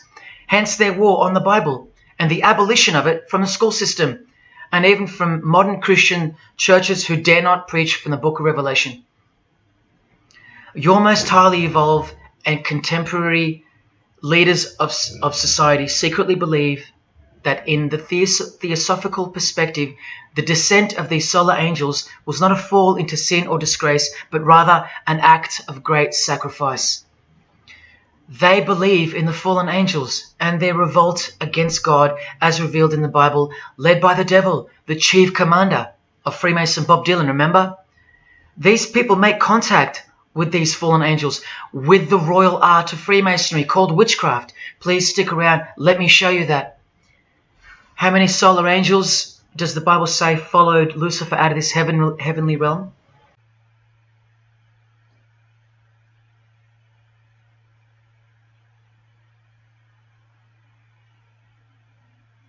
A third of the angels makes 33%. Does that number sound familiar yet? 33 degrees of Freemasonry. Just a coincidence? From the Gospels again, which expose these people every time. Do not let anyone who delights in false humility and the worship of angels, and who has access to some visionary world, beguile you, trick you of your reward. You still don't believe that the false humility of the charitable fraternity of the Freemasons is behind it all? Well, Blavatsky also published a magazine called Lucifer with a woman named Annie Besant. And here's a letter written by Annie herself with the official Masonic letterhead. And here Annie signs off as a 33rd degree Freemason. Printed also in the left-hand corner, Annie Besant, 33rd degree, and a member of the Supreme Council. Undeniable and undisputable. Please don't make me prove it to you over and over. Have you caught a glimpse of who you're dealing with yet? They're all Freemasons, high-ranking. And they're all buffeted by a plethora of Masonic dupes who don't know any of this because they can't decipher the symbols and they don't care to try. They're proud and boastful and defensive of their beloved fraternity, in which they get to rub shoulders with the most important people of their suburbs, cities and towns, and in which they got on their knees to take blood oaths of death, calling other old decapitated men worshipful master, yet still they think it's innocent and has nothing to hide. Delusional and lost, almost beyond hope. Some of them still think it's a Christian organization, just like the founder of the Satanic Church described. What do you get when you carefully conceal Satanism with Christianity? You get Freemasonry. People, Satanism is at the core of our world, and it is behind the new order that will be implemented soon enough. It will be all done through deception. You'll be tricked. Remember how I told you that the all-seeing eye sees that we're in hell? Well, the massive witch and Freemason Helena says so right here. Satan is the minister of God, Lord of the seven mansions of Hades, the angel of the manifest worlds. Hades means hell, manifest worlds means earth. This is who you're dealing with. This is the religion and the beliefs of the rich, powerful and famous. And yes, politicians. Do you want to go back to sleep? You can sleep after this. Or wait till I show you what they're going to do to you, coming up in this many minutes. For those who simply refuse to believe that Bono or Scott Morrison or Prince can be Luciferians because they all go to church, let me show you another Masonic ritual they do. And this is before Satanism or Luciferianism is revealed to the candidate. And then you tell me if Bono or Scott are capable of secretly believing in Lucifer. It all starts here with the Masonic apron. Different kinds signifying different grades. Have you guessed what it's hiding yet? The genitals. Pretty obvious. Like everything else they hide, once you can see. The genitals are the true working tools of a Mason. Freemasonry is foundationally a sex cult, like Satanism, because it all starts with sex, doesn't it? Life itself starts with sex. So the mystical force of the true God of Freemasonry hides in the hidden part of the human body. That's the Holy of Holies, covered by the Masonic apron, the seat of God, the seat of Lucifer. See here with Satanist King Diamond's artwork? The eye is attached to the horn god, but look at where the eye starts, from the waist down. That's where the apron of a Mason begins. And the one eye of Freemasonry is also the one eye of the penis, where life generates and springs forth. See the openly hidden secret of the Masonic square and compass now? You're looking at the sex act. That's the female in missionary position, and that's the male mounting her. The sex act.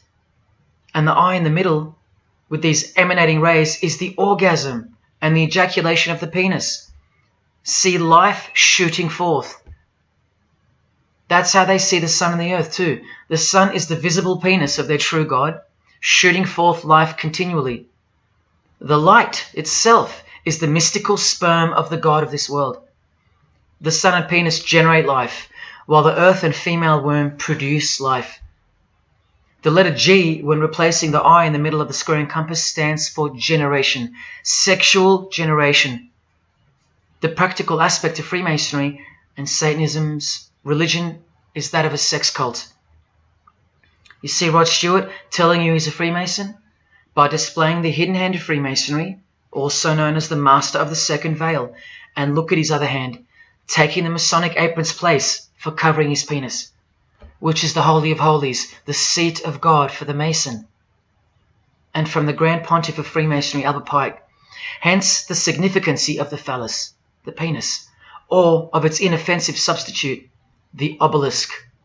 Straight from the horse's mouth, the erect penis graces us, or should I say disgraces us, with its presence in every country in the world, marking its territory.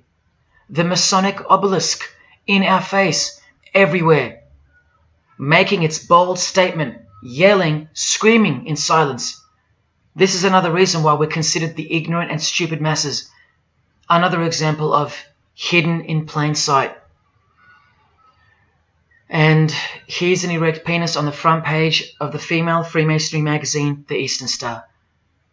I once stood in front of this obelisk in Sydney, and I must have asked 30 people what they thought it was.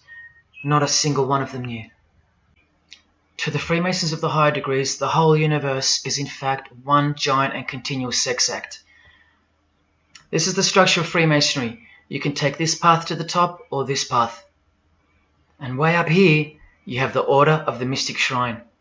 The Mystic Shrine is what's found behind the Masonic apron, because that's where life comes from. That's the Mystic Shrine. You have to be a 32nd degree Freemason to be asked to join the Order of the Mystic Shrine. And then, once you're inside, you can be invited to join this order, the Royal Order of Jesters. See, Freemasonry is like Russian dolls, and Satanism is at its center. Look at some of the pins and lapel designs for the Order of the Jesters. You can only join them unless you're at least a 32nd degree Freemason.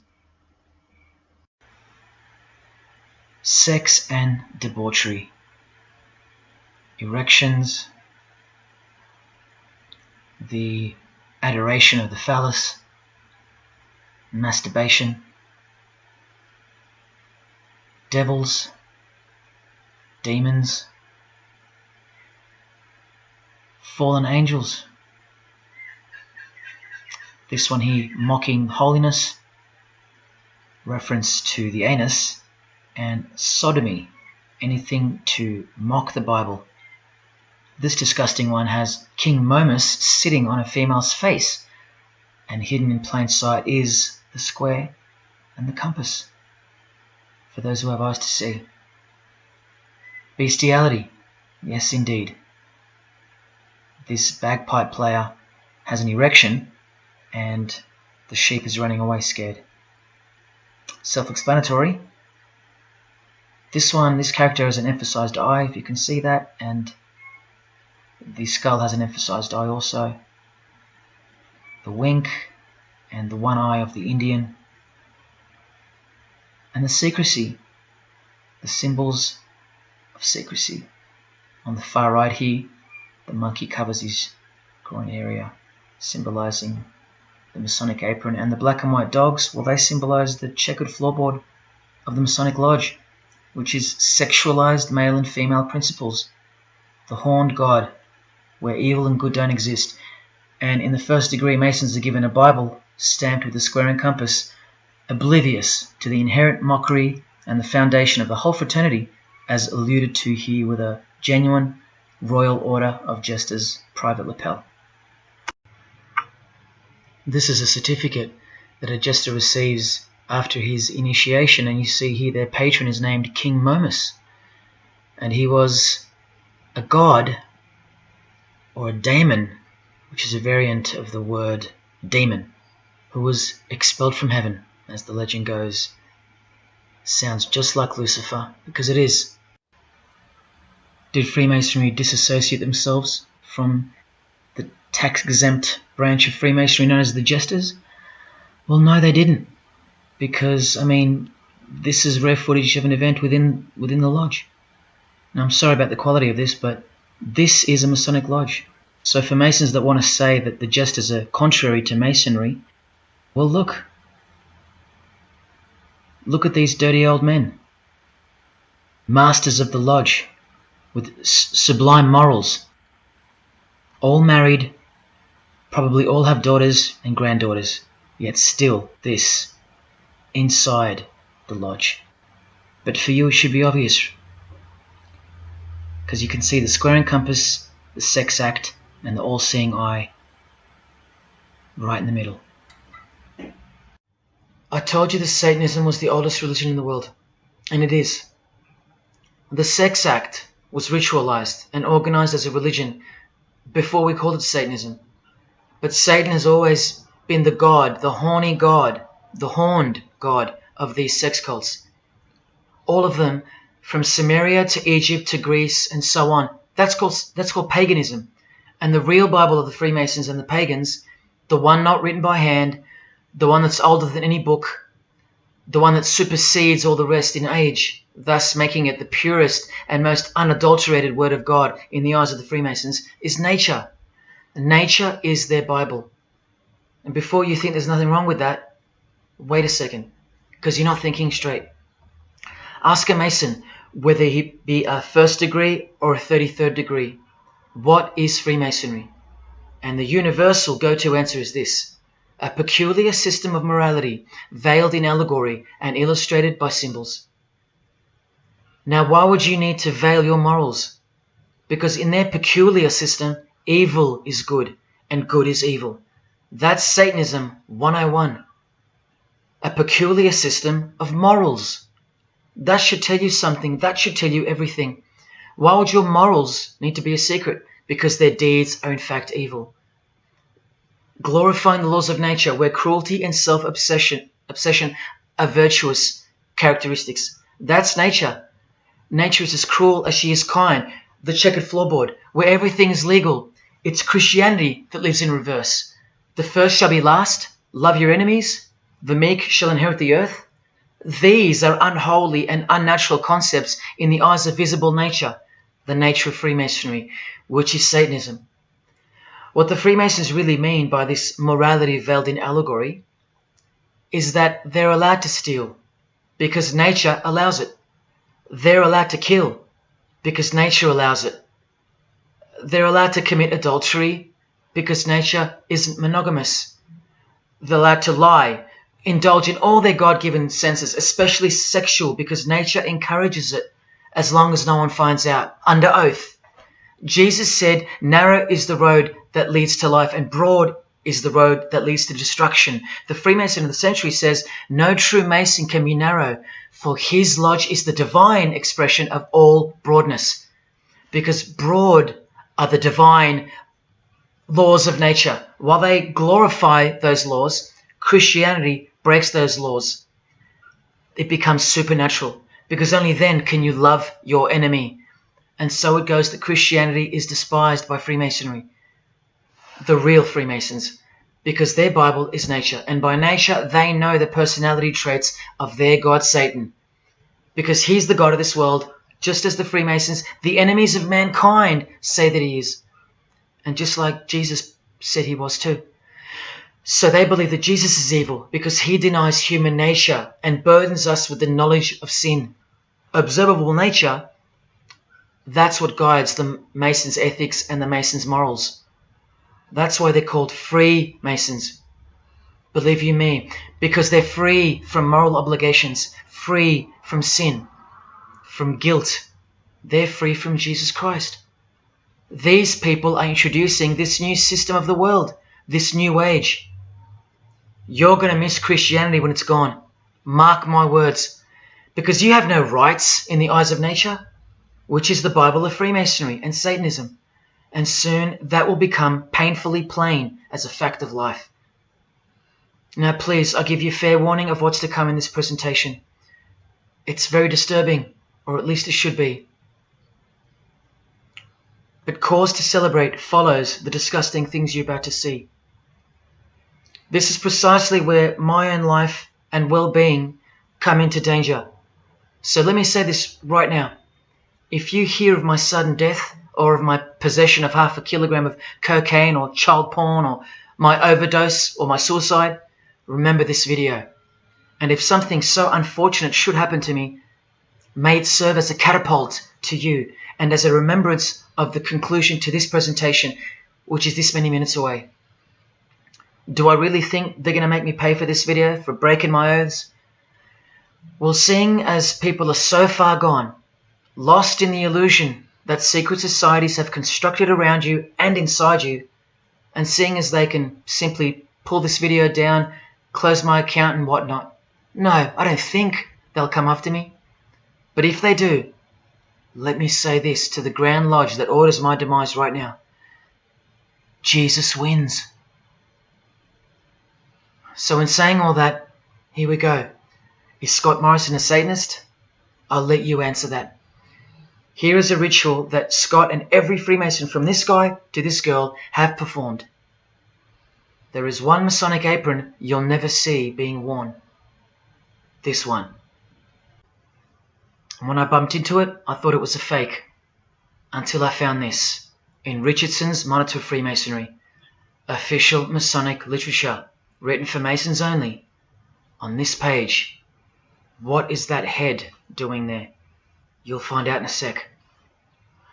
Let's read the description of the apron worn in this degree. Speaking of the initiates, it states, they wear white aprons sprinkled with blood red and lined and bordered with black. On the flap of the apron, a bloody arm holding a dagger, and on the apron, a bloody arm holding a bloody head by the hair. Now this is why there's an illustration of a decapitated head. And this is going to become to a bone-chilling conclusion. So during this ritual, the candidate removes the blindfold and discovers a basin of water with a tumbler beside it. He is also astonished to find a human head lying on the floor. The Master of Ceremonies returns and directs the candidate to take up the knife in his right hand and the head in his left. Yes, this Pope, this rock star, this pop star, this actor, this actress, and this beloved Prime Minister. This is what they've done. All of them, hands down. And you thought all you needed to be is talented to succeed? No, you need to belong to the secret society called Freemasonry. And believe me, when you belong to them, you belong to them. Now you tell me, can these people end up believing in Lucifer? Is that really a stretch? Carrying around a bloody head? Swearing to have your brain cooked, tongue torn out from the roots if you ever reveal anything? No, the stretch is that you think they couldn't believe in Lucifer. That's the stretch. Lucifer, the one who sets you free, remember, from sin, by sinning. Can you now see the bloody spirit of Freemasonry lurking behind the veneer of charity and the veneer of Christianity? Because Scott Morrison goes to church, apparently. The Pope is a Christian, apparently. But look at these people. So-called Christians or Christians gathered around a giant erect phallus in the middle of the Catholic square. This is Freemasonry, the demolition of morals, the creation of hypocrisy, and the demolition of true virtue. These minds are directing the future. Now, to be fair, I don't know if these heads are real heads. I never got that far to find out. But I will tell you this. All the skulls they use they're real. All the skeletons they use they're real. And they run every single noteworthy funeral home in Australia and the world. I know that personally and for a fact. Once again, you are only seeing the tip of the iceberg, because I can't bring myself to tell you about what I really know of the rituals that come after the 33rd degree Freemasonry. For as much as they celebrate life in various grotesque ways, they also celebrate death in ritual form, which are the things I can't speak of to you. They have to celebrate death in order to prove that they can see things through the all-seeing eye, the one that sees above evil and above good, the checkered floorboard, where things kill each other to live, where life is cruel, where morals are broad. There is no sin, there is only nature. See, these Masonic rituals are designed to desensitize the candidate further and further in preparation for the raw truth of Satanism, the truth which is plainly stated by the Grand Pontiff of Universal Freemasonry. Lucifer is the light-bearer, and that you should doubt it not, from their own literature and from their own mouths. Until finally the candidate's introduction into the royal art of Freemasonry, witchcraft, the ancient craft. Why do you think that witchcraft has disappeared? It never disappeared.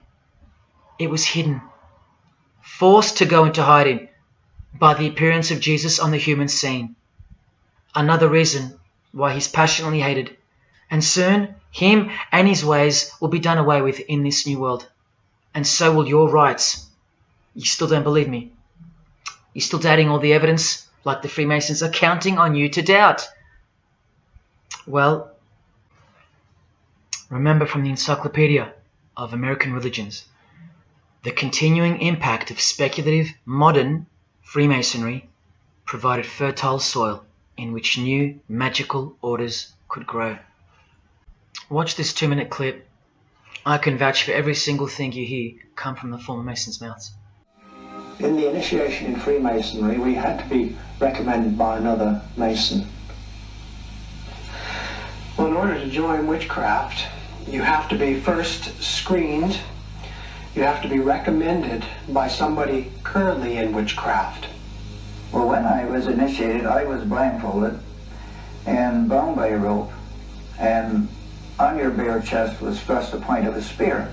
In witchcraft, we were initiated through a very involved ritual, initiation ceremony, wherein the candidate was led blindfolded, bound by a rope to the edge of the magic circle. And the rope is around your neck and you're leaned forward. And up front, at the eastern end of the building, is a person who's a worshipful master. And you kneel down before him as if he were a god. You were met by the high priest or high priestess at that time, usually with a sword to your chest. When I went to enter the lodge, a sharp object was put to my left breast. And I was warned that should I reveal any of the secrets of Freemasonry, to know what to expect. When you're presented before the high priest, a sword is held against your chest, and you actually take a blood oath, promising to remain faithful to the secrets of witchcraft. Well, when you are in the room, this blindfold is taken away from you, and this is a time when they say that you're coming from darkness into light. During the initiation ceremony, the initiate is led by the lieutenant of the high priest and is challenged at the edge of the circle by someone saying, "Who goes there?" And the answer is, "One from the world of darkness." In Masonry, the prayers are ended with "So mote it be."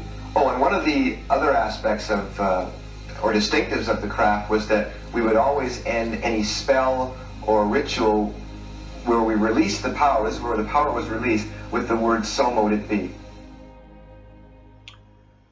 By now this should sound like a stupid question, but why do you think that the initiation ceremonies into witchcraft are almost identical to that of Freemasonry?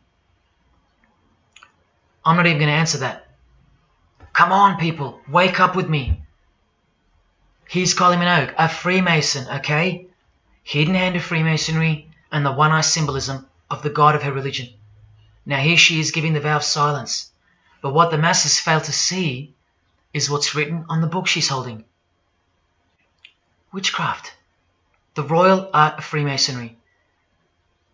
This is what her vow of silence is referring to in the picture. Yes, Kylie Minogue is a witch.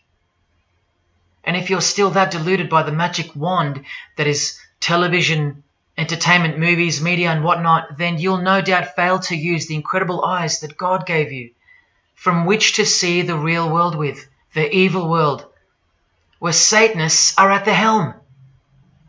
The ban on witchcraft was only officially lifted in England in the 50s, after more than 1500 years. So that tells you who's in control now. And when I give you a glimpse into witchcraft in a minute, you'll see why it's evil.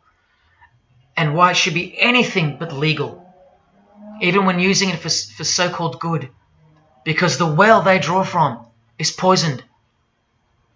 But thanks to propaganda, the craft of the witch has been absorbed into the realm of fantasy. Justin Timberlake here is also referring to magic in this cover art, with the all-seeing eye looking through the number of their god. Magic.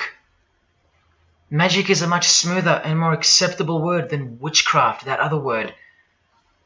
That word still retains its ferociousness, its true character, but that word has been sterilized. That word isn't real to you anymore. You can't feel it for what it really is. Or if you do, your mind has isolated it, confined it to some small groups of unimportance scattered here and there over this diverse world. And so it's nothing to be feared or concerned about. But that's the furthest thing from the truth. Now, some witches want to say that witchcraft isn't Satanism. That's either more delusion or misdirection, as confirmed here by Anton LaVey in the Companion to the Satanic Bible, when speaking of the followers of the Witchcraft Not Satanism school. He writes very accurately that they cannot afford to admit to an affinity with anything that bears the name Satan. He knows where the power of witchcraft comes from. Now, does that mean that Justin Timberlake is a Satanist because of his symbolism and the use of his word alluding to witchcraft in his artwork? Well, yes, actually, that's correct. He is. Here's a quote from one of his songs. You want to see who else is in good company with these famous idols? Suzanne Atkins. Same sign, same religion, Satanism.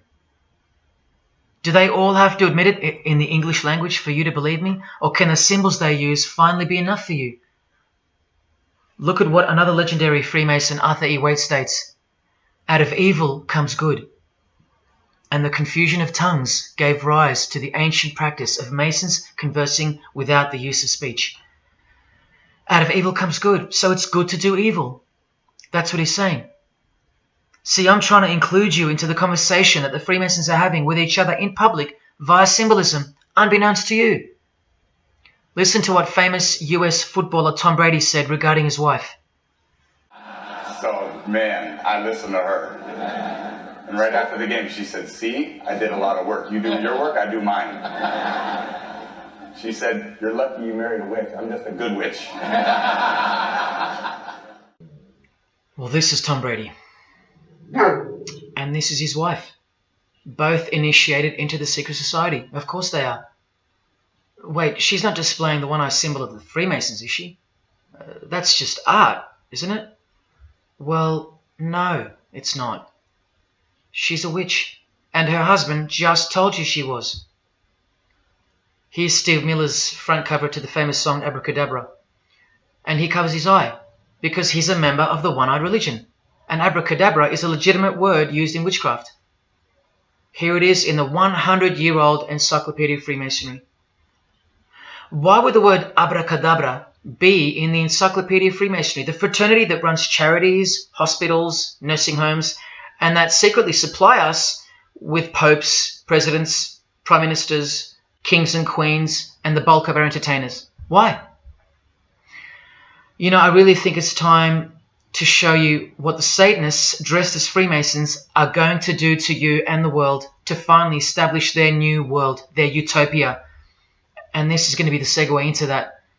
This is my last practical example of Freemasonry's satanic roots. And then I'll close this presentation with the most shocking thing you'll see or hear. You probably won't care, but to the precious few who remain, I will send you off with the greatest and most beautiful shock of all.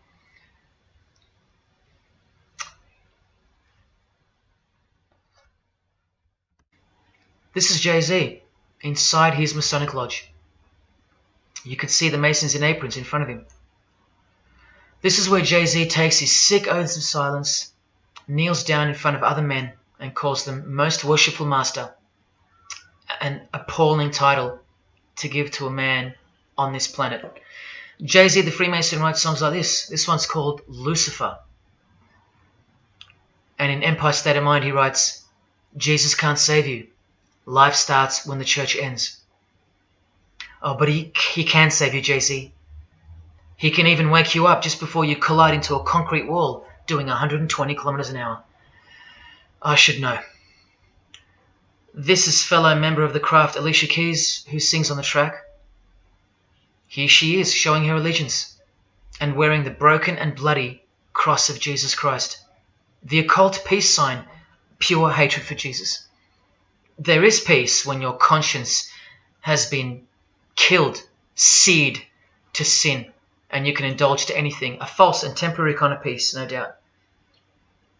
Here's a shot of Jay-Z's clothing line, purely Masonic, The Craft. Well, this is the craft he's referring to. This is him with well-known witch Marina Abramovich, also showing her sign of allegiance to Freemasonry. Now here we go. Here's Jay-Z wearing a most revealing top and the dead giveaway that you need to see behind the curtain of Freemasonry. Do what thou wilt. Do whatever you want. That's the adopted motto of the most notorious Satanist of the 20th century, 33rd degree Freemason, Alister Crowley. Here is his certificate of appointment, known as the 33rd degree inscription and the double-headed eagle of Freemasonry.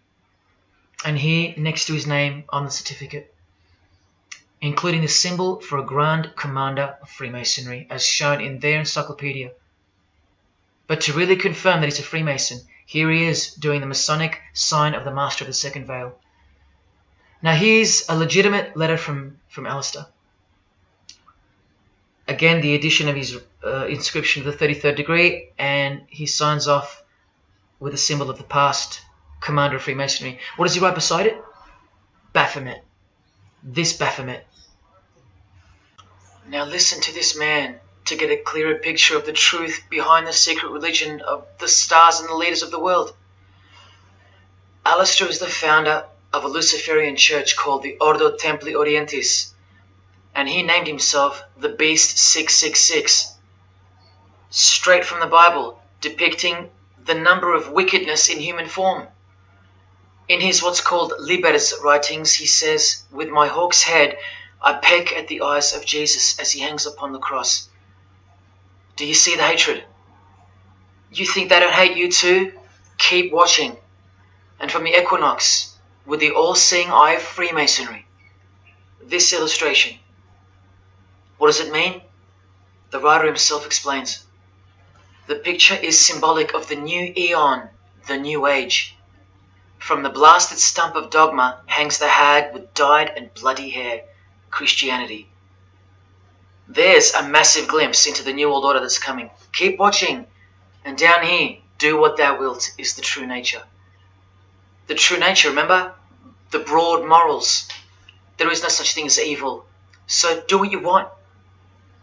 Can you see the Masonic future yet? Can you see the hidden hatred that pulses through its veins? If they believe in do what thou wilt, what do you think they will do to you? And what do you think they'll do in order to build this new world? This is from a commentary on his book of the law. The Beast 666 adviseth that all children should be accustomed from infancy to witness every type of sexual act. Do what thou wilt. And what about the royal art of Freemasonry? Magic is the highest, most absolute, and most divine knowledge of natural philosophy. What a statement. The highest, most absolute and divine. Well, let's have a closer look into some of the more hidden secrets of the most divine natural philosophy known as magic. Any living being is a storehouse of energy, varying in quantity according to the size and health of the animal. At the death of the animal, this energy is liberated suddenly. The animal, therefore, should be killed within the circle, within the magic circle, so that energy that's released can be captured and directed to serve the will of the witch, male or female. This is a science, a hidden science. But now hear this, coming from a 33rd degree Freemason, and don't you forget that. For the highest spiritual working, one must accordingly choose that victim which contains the greatest and purest force, a male child of perfect innocence and high intelligence is the most suitable sacrifice. Can you see? This is who Jay-Z is quoting on his top. This is who this Jonas brother holds in high esteem. This is who the Beatles have on their front cover as a figure they admire. No worse, they put at the top. This is the same picture of the front cover in a mirrored form, and after some kaleidoscoping, you'll find this. Fellow Freemason Alister Crowley sits at the top, and down the bottom there even appears the phallus with the testicles, and up here the vesica Pisces, also known as the vagina. Does this picture make more sense now? All Freemasons, yes indeed. And by the way, that's where Jay-Z got his symbol from Satanism, as portrayed here by Satanist and Freemason Alister Crowley and by Satanic Church founder Anton LaVey. Does anyone still think that Freemasonry isn't Satanism in disguise? Let's finally take a peek into the royal art of Freemasonry. And this is the briefest way I can show you from the complete book of Magic and Witchcraft. This is a practitioner's manual, not from some bogus author trying to expose witchcraft. Just so you can get it through your head that this is real and this is protected. The writer or compiler of this God-forsaken book warns the reader that the recipes may seem disgusting, that the knowledge revealed has been forbidden, and has caused suffering and death to witches and the victims of witches. You don't think witchcraft was a serious menace in times past and present? Come with me, and I'll show you how bad this menace actually gets, as the world's most powerful and secret religion moves ever closer to fulfilling its biblical destiny, and it will. Close your eyes or not, it will fulfill its destiny. Firstly, let's connect this sick art straight to modern Freemasonry with the word abracadabra, both written in triangular form, from the Manual of Witchcraft and from the Encyclopedia of the Secret Society that your Prime Minister belongs to. And just like high-ranking Freemasons, male and female witches also drink out of a human skull. But here the practitioner drinks wine, in which they first dissolve or boil the brains or heart of an animal, before consuming it all from the human skull. In this ritual, the initiate is instructed to drink in the night at spring water, out of a skull of one that hath been slain. That's right, out of the skull of a human who's been murdered or sacrificed. Otherwise, eat a pig with a knife that slew a man. Please don't turn away. Look straight ahead and open your eyes to the planet you are on, because the real monster under your bed doesn't actually go away when you close your eyes. In other rituals of the craft, you burn a rooster while he's alive, with the use of a poisonous plant used in ointments and potions of witches. You can assure death and destruction on a victim. You want to make a female enemy sterile, or a male enemy impotent for the rest of his life? Otherwise you can just kill them. The hand of glory is the severed hand that is dried and preserved to be used in black magic. Yes, a dead human hand. A black circle is most effective for operations of evil. The use of blood and sex in ritual was considered helpful for obtaining the necessary energy to successfully work magic or achieve mystical insight. But here's where the darkness thickens even further. Animals such as black cats or children may be sacrificed, and participants may drink the blood of the sacrifice. And just so you know that Stanley Kubrick wasn't joking, an orgy of participants sometimes follows the mass. No remorse, just science, the science of witchcraft, the royal art. And here, what's necessary for the working is the fat of young children, dead children. How many children do you think go missing in Australia every year? That's how many. And what about the world? Is it 1 million? Well, according to the International Centre for Missing and Exploited Children, it's 8 million children per year. Do you think that the highest, most absolute, and most divine knowledge of natural philosophy has anything to do with that?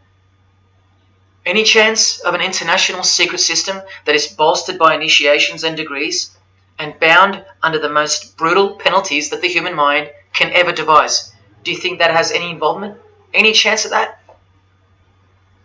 Am I saying that this Freemason has sacrificed children? No, I never said that.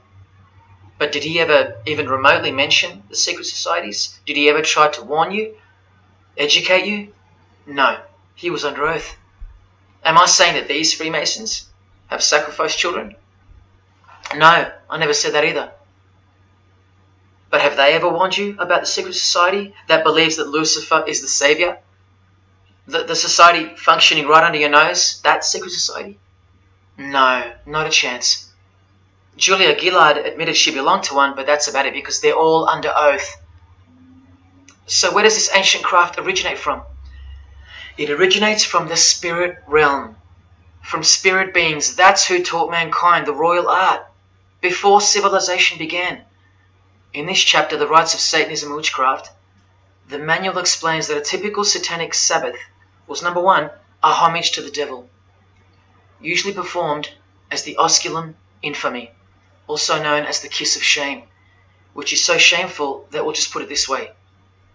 The ritual involves kissing the hindquarters of the devil, the rear. Surely this is far removed from anything to do with Freemasonry. People, the original order of the Knights Templar were found guilty of this very same obscene ritual. And where do you find the modern variant of the Knights Templars of today? I told you, in the highest degree of Freemasonry, right here. Here's a couple of them now. And what's on this Templar's head? From the Masonic Encyclopedia, remember? A symbol of the Baphomet, according to 33rd degree Alister Crowley. And we can confirm that in the Satanic Bible. That's exactly what's hiding deep inside of Freemasonry. I'm only showing you this to show you the reality of Satanism and the demonic realm, the world you can't see. On this earth? And in this earth and then in the world we can't see. Look here. The hierarchy of demons occupies a more important place in both black and white magic rituals. Both black and white. This is where the power of witchcraft comes from. And this is the reason these bizarre rituals actually function and actually work.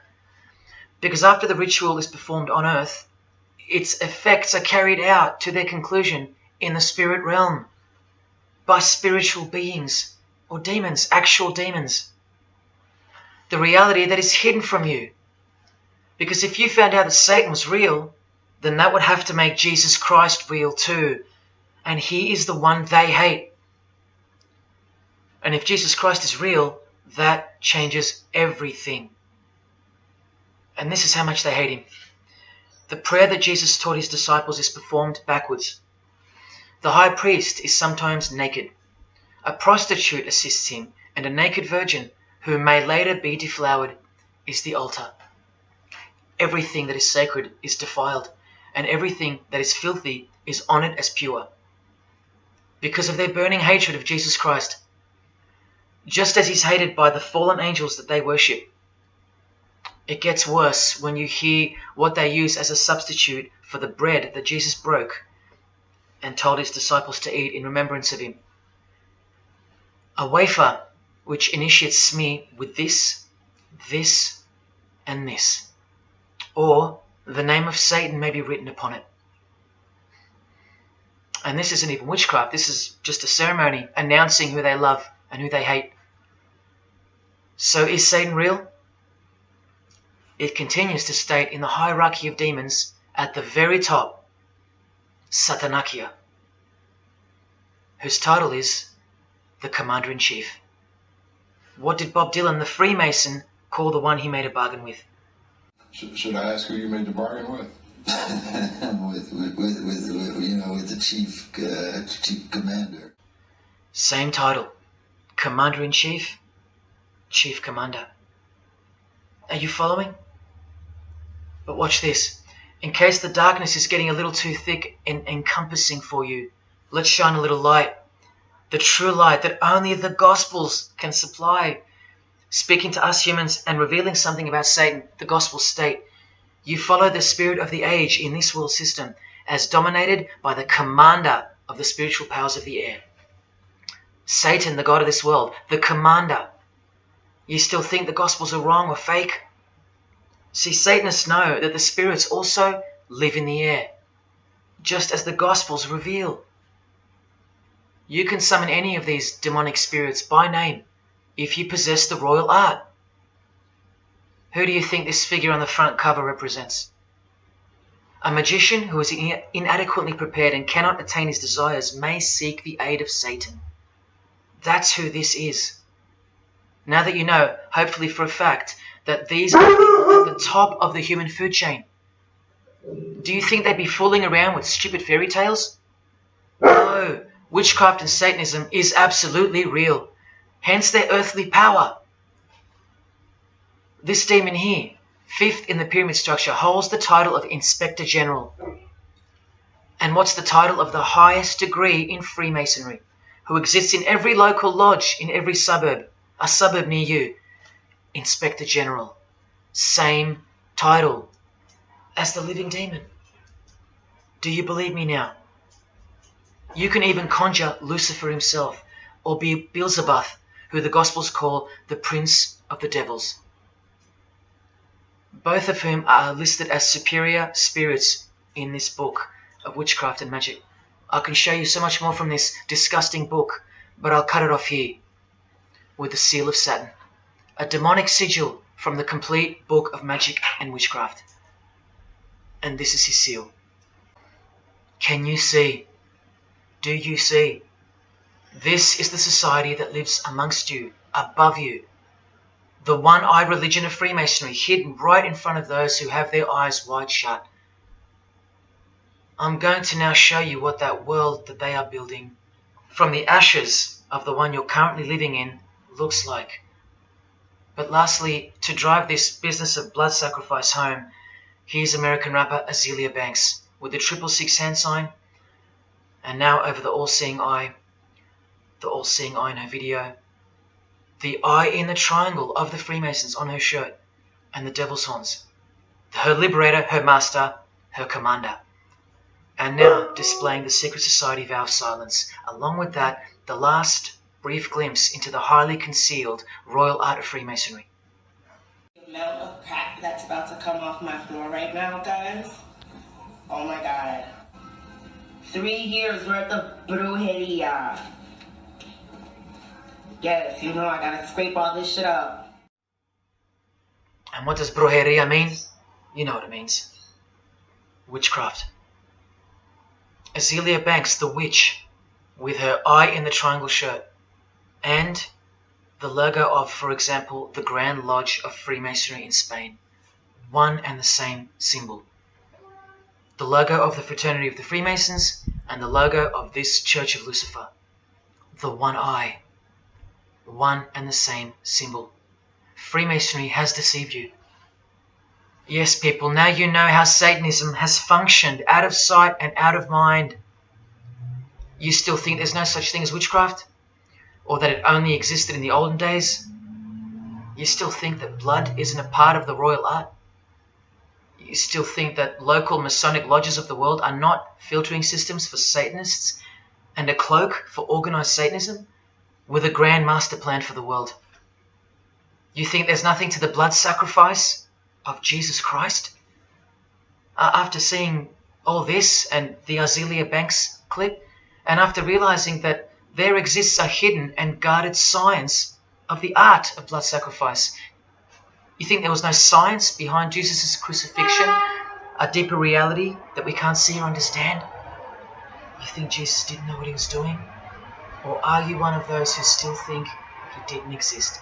Tell me, how can they hate something that doesn't exist?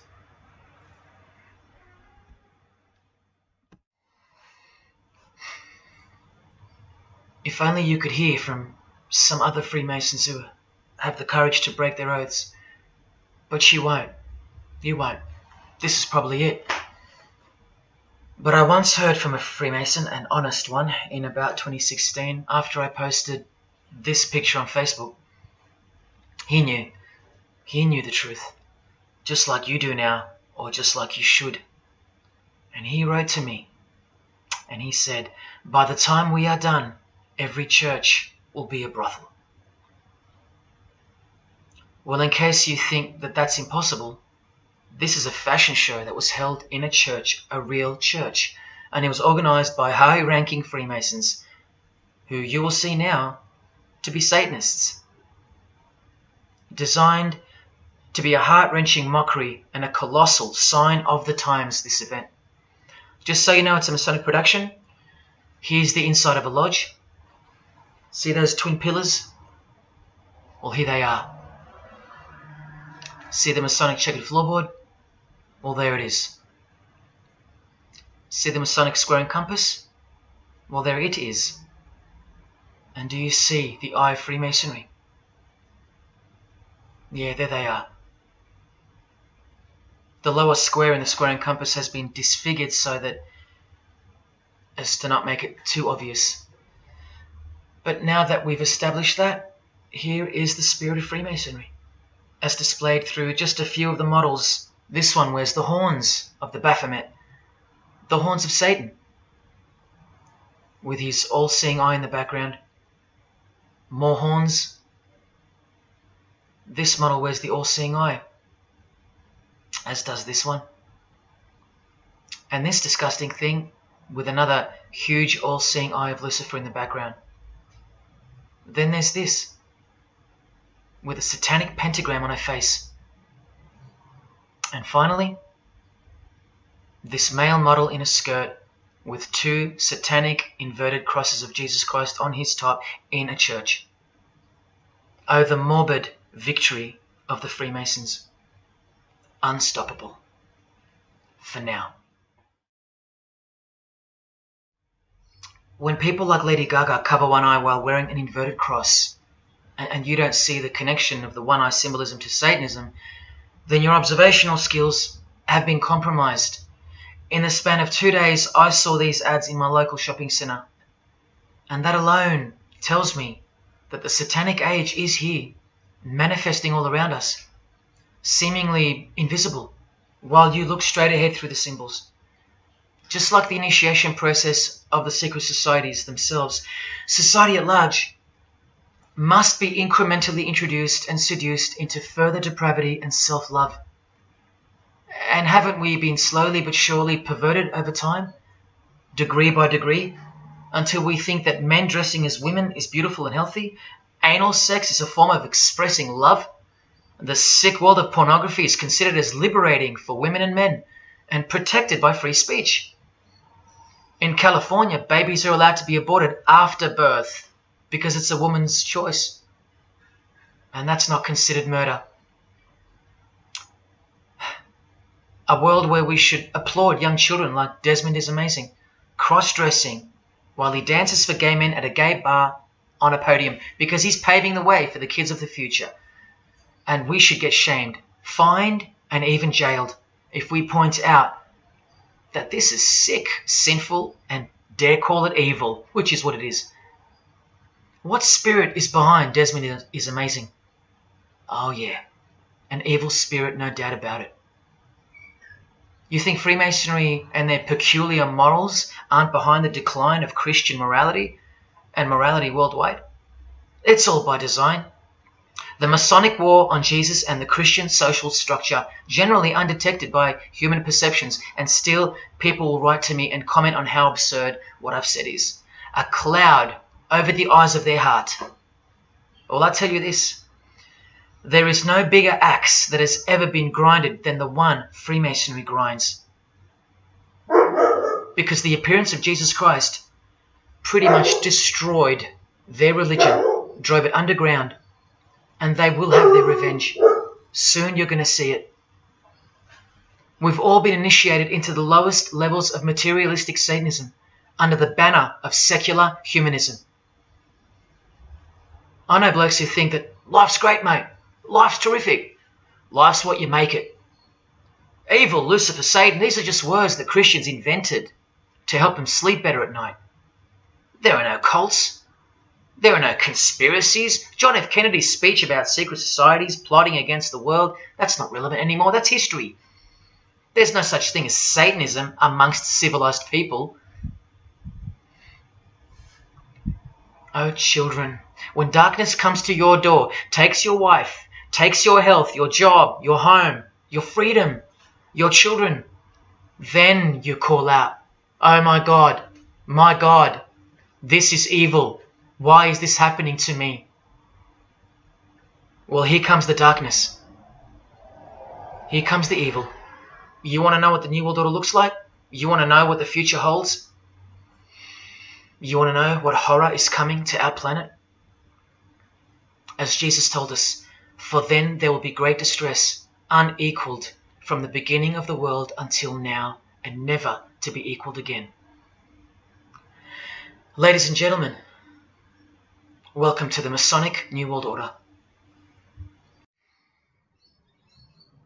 These are the mysterious Georgia Guidestones, also known as the American Stonehenge.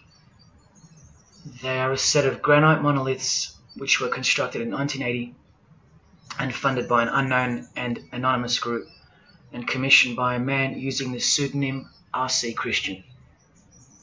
On a ledger beside the monument is written, "Let these be guidestones to an age of reason." Here we have a reference to a new age. With this, we get a clue as to the spirit behind the structure. The Age of Reason happens to be the title of a book by Thomas Paine. Now, you can colour him any which way you want to, but whichever way, one glaring colour shines through. Thomas was a hater of Christianity. That's the second clue to the spirit behind the Georgia Guidestones. The third is the fact that the Guidestones feature as what could be seen as a replacement to the Ten Commandments of the Christian God with the new Ten Commandments of the New Age. Because I will not steal, cheat, lie, kill, and so on. They're just, well, too narrow for the New Age, for the Age of Reason. Clearly designed to be a take on the biblical commandments, being 10 in number. They are all very vague indeed. But anyone can ascertain the horror that must first take place before this New Age can begin by looking at the first guideline. Because this one's not vague at all. Maintain humanity at under 500 million. That's right, a reduction of at least 7 billion human beings would be necessary for that. This thing cost the equivalent of $500,000 US to build, and the street it's located on is named after it, so that tells you how much reach its creators had. Its presence alone is a disgrace and a declaration of execution to most living people alive today.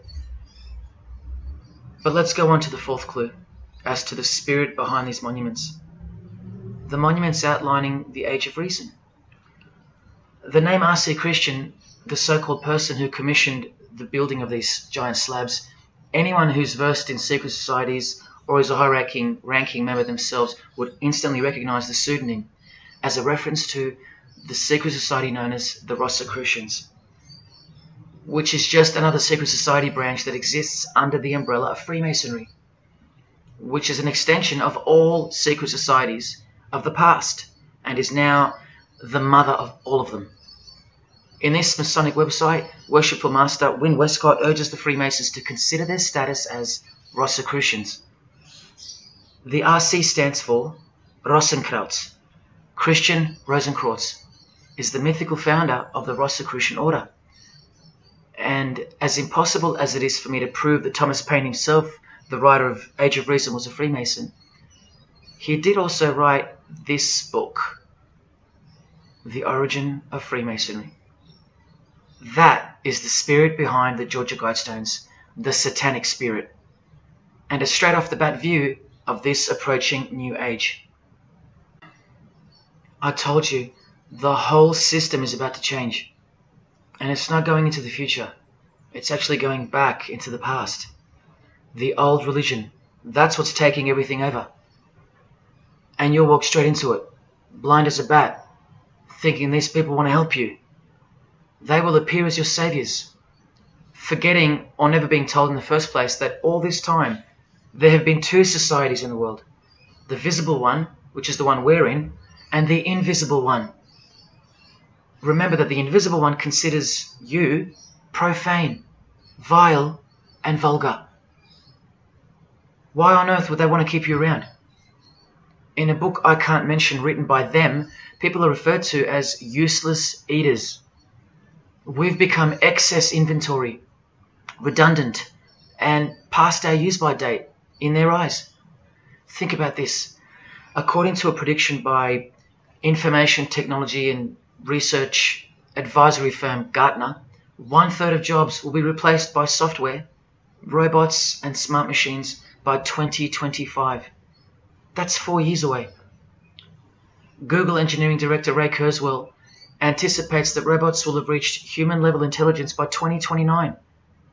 And by 2050, 80% of all jobs will be eliminated by automation. What on earth are you and your family good for then? What do you think the secret society will do to the vile multitude then? The utopia is coming, but it ain't your utopia. You still think that by the measure of the minds of international Satanism, you should be kept around? This excess baggage that the bulk of society has become? No, no, no. The new age is dawning. And generally speaking, you're not invited. It'll just look like you are. Remember that Charles Darwin, the Freemason, is listed as an influential figure in the Satanic Church. So mass murder and mass death are natural and necessary themes in the name of evolution, an artificially induced evolution into this. Here's the same image in real life in Eilat, Israel, seemingly unrelated to the seal on the US dollar bill, right? But standing in glory with a Masonic square and compass, telling you exactly who owns this pyramidal symbol, complete with the one eye on top. Same symbol, same designers, worshipping the same God. You should be getting goosebumps by now. Is this a conspiracy led by international Freemasonry? Oh, you don't have to bet your life on it, because your life has already been placed as a bet on your behalf and without your knowledge, but with your permission, because all of the information is hidden in plain sight. In your face is where it's hidden. You're going to lose this battle unless you've been hidden in Jesus Christ, the only one who warned you that the new age is a trap and that it is the climax to this epic drama being played out on planet Earth. Now hang on, brace yourself, because I ain't going to let you down. This is a magazine called The New Age, but if you press rewind, you can find its source. Supreme Council of 33 Degree, Freemasonry. This one stretches way back to 1922.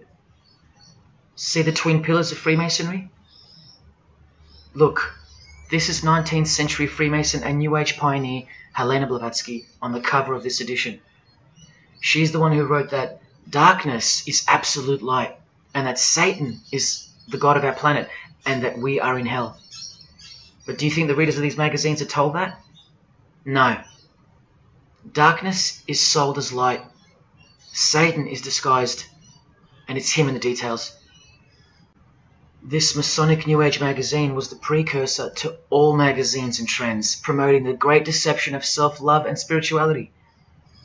Meanwhile, you're feeding off the plate that Luciferians serve you. Look at how the Satanic Bible in 1966 reveals the reality behind the curtain. Evidence of a new Satanic age. A new age. The new Satanic age. All rigged and all propelled by Freemasonry. Satanism's magic cloak. After all, and I think you should have guessed by now that Anton Szandor LaVey, the founder of the Satanic Church, the one who vowed to help destroy Christianity, is himself a Freemason.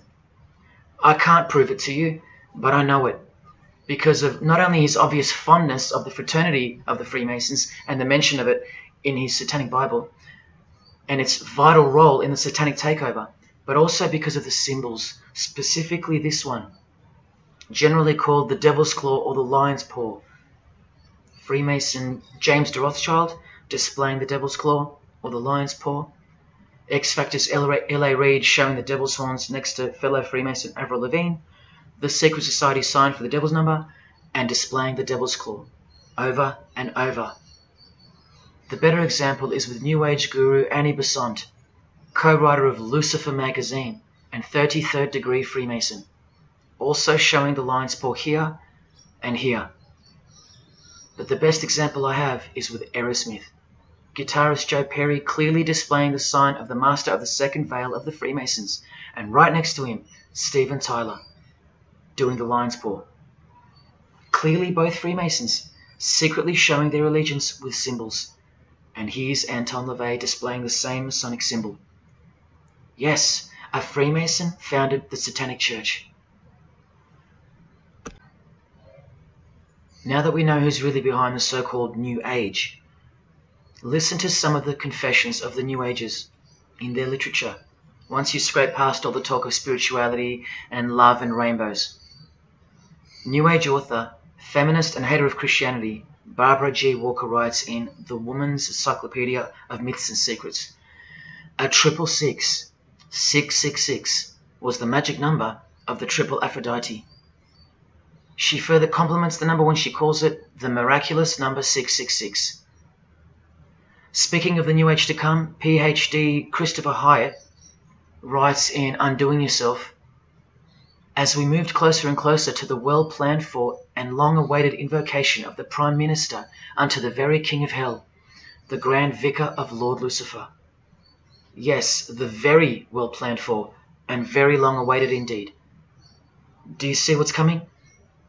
Mr. Hyde also enlightens us in the fact that opposites do not exist apart from the mind. Evil and good are all in your head. That's why you should brace yourself, because these are the minds creating the New World System. He confirms this. The New Age will require new men, men of high consciousness and fortitude. All of our present dogma models will crumble. He means the Christian and the Christian social structure will crumble. In the introduction to the book, another PhD, Robert Anton Wilson, tells you what the New Age really thinks of the Christian social structure, which you have more or less enjoyed your whole life, Christian or not.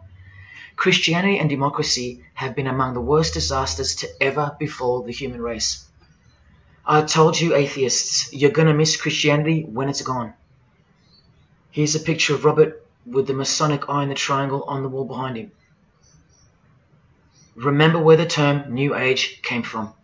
So once again, do you think that the new system, the New Age, is going to be democratic, a system that respects you or gives a damn about what you think once it's in place? Let me answer it this way. Christopher Hyatt quotes from one of his literary heroes and famed philosopher Friedrich Nietzsche, who said, "What is more harmful than any vice? active sympathy for the ill-constituted and weak Christianity. So to be a Christian and to actively have sympathy for the weak, that's the worst vice. That's backward and evil. So the answer is no. This is what I'm warning you about. And look, Frederick's work has exerted a profound influence on modern history. That's from Wikipedia. You know what else Frederick said? You probably won't find this on Wikipedia. The domestic animal, the herd animal, the sick animal man. That's the Christian. And what book of Friedrich Nietzsche were these quotes pulled from? The Antichrist. Nietzsche also wrote Beyond Good and Evil. That's how the all-seeing eye sees things, remember? So does Christopher Hyatt mention mass murder and depopulation in his book? Sure, here you go. Those who would survive can do so only by grasping the vision of what lies ahead. The new wave that will carry them into an interesting future. Yeah, where the vicar of Lucifer is God and Prime Minister. He openly admits the identity of this man. This Antichrist that most of you still think is a fairy tale figure from a fairy tale book. Jesus calls him the man of sin whose number is 666. The actual Antichrist, beloved of the secret societies. Yes, people, the New Age is satanic, actually and literally. On the front cover of this book, in which Christopher was co-writer, you can clearly see the eye in the triangle of the Freemasons above the Baphomet. Christopher admits in another book that both satanic cults and Christian fundamentalists are closer to seeing the truth than most normal people. Yes, indeed, how true that is. In Coming World Changes, Harriet and Homer Curtis speak of a prophecy they received from a mysterious spirit titled King of the World. Now, I wonder who that could be. Think not that any country in this broad world can escape. And they also speak of the long-expected great teacher, the king of the new one-world government. The victors will remain as the seed of the new race to people the new land, for the new sixth great race. This is the race that Luciferian Lady Gaga referred to. All part of the plan. In Threshold to Tomorrow, New Age author Ruth Montgomery writes on page 206 that only those open to the reality of one world will be around to enjoy it. Sounds like another vague suggestion for mass murder. Vera Elder Stanley's book title implies much the same thing. Initiation of the world. That's right, it's coming.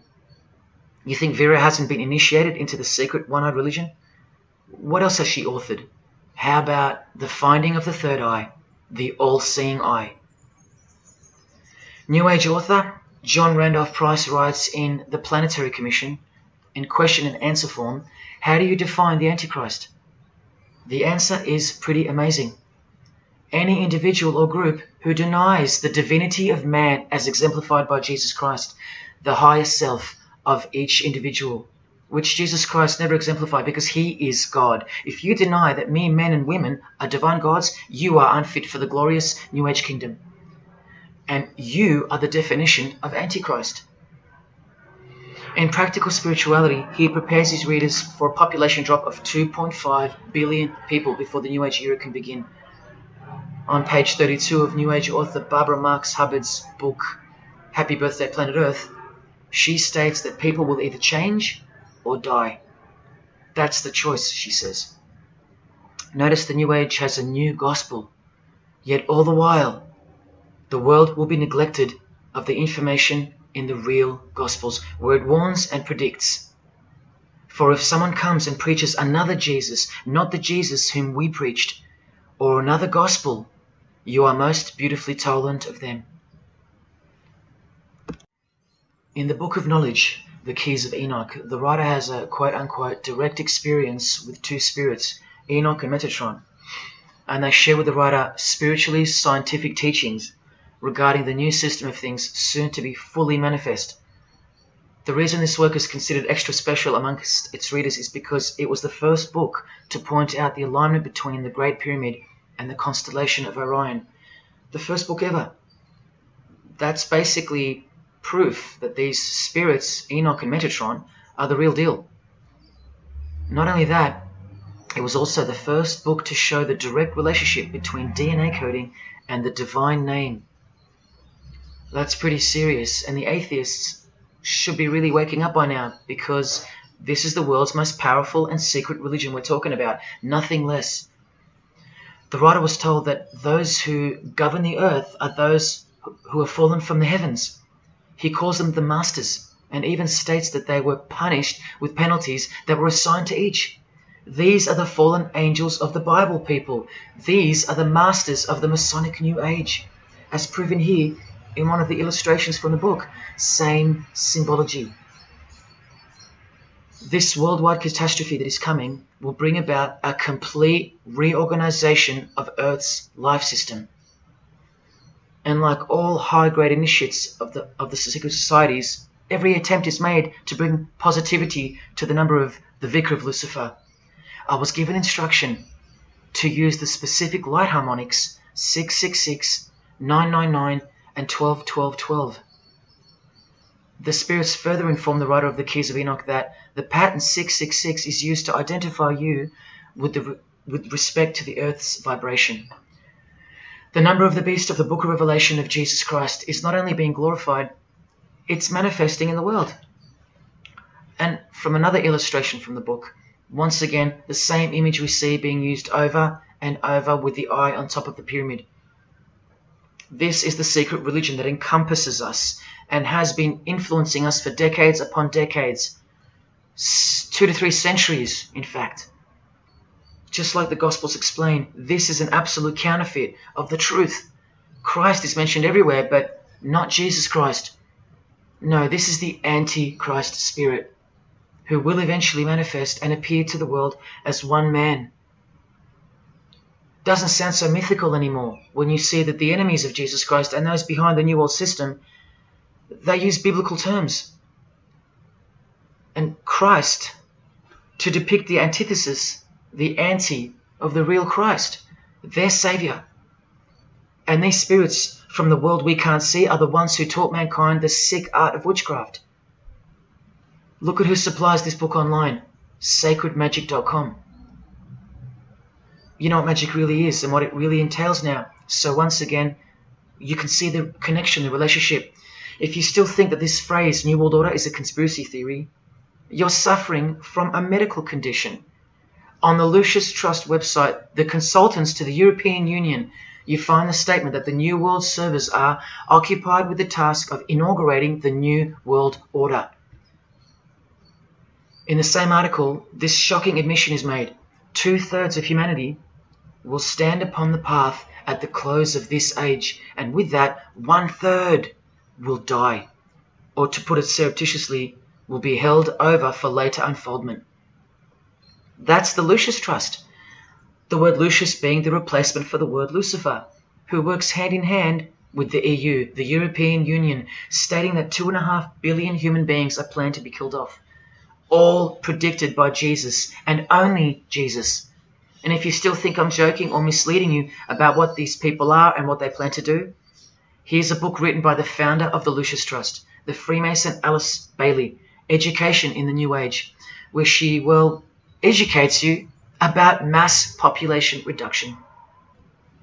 When a form proves inadequate or too diseased or too crippled for the expression of that purpose, it is, from the point of view of the hierarchy, no disaster when that form has to go. Death is not a disaster to be feared. The work of the destroyer is not really cruel or undesirable. Do you see?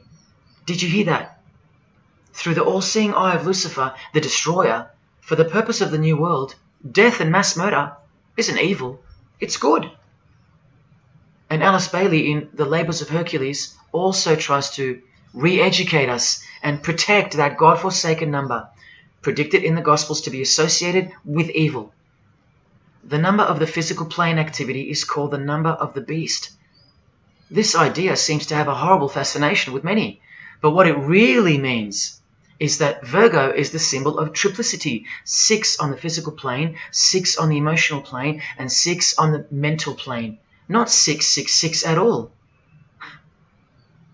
And one more time, from the consultants to the European Union, from their website Lucius Trust, to prove to you that these people are all working toward and waiting for the world leader.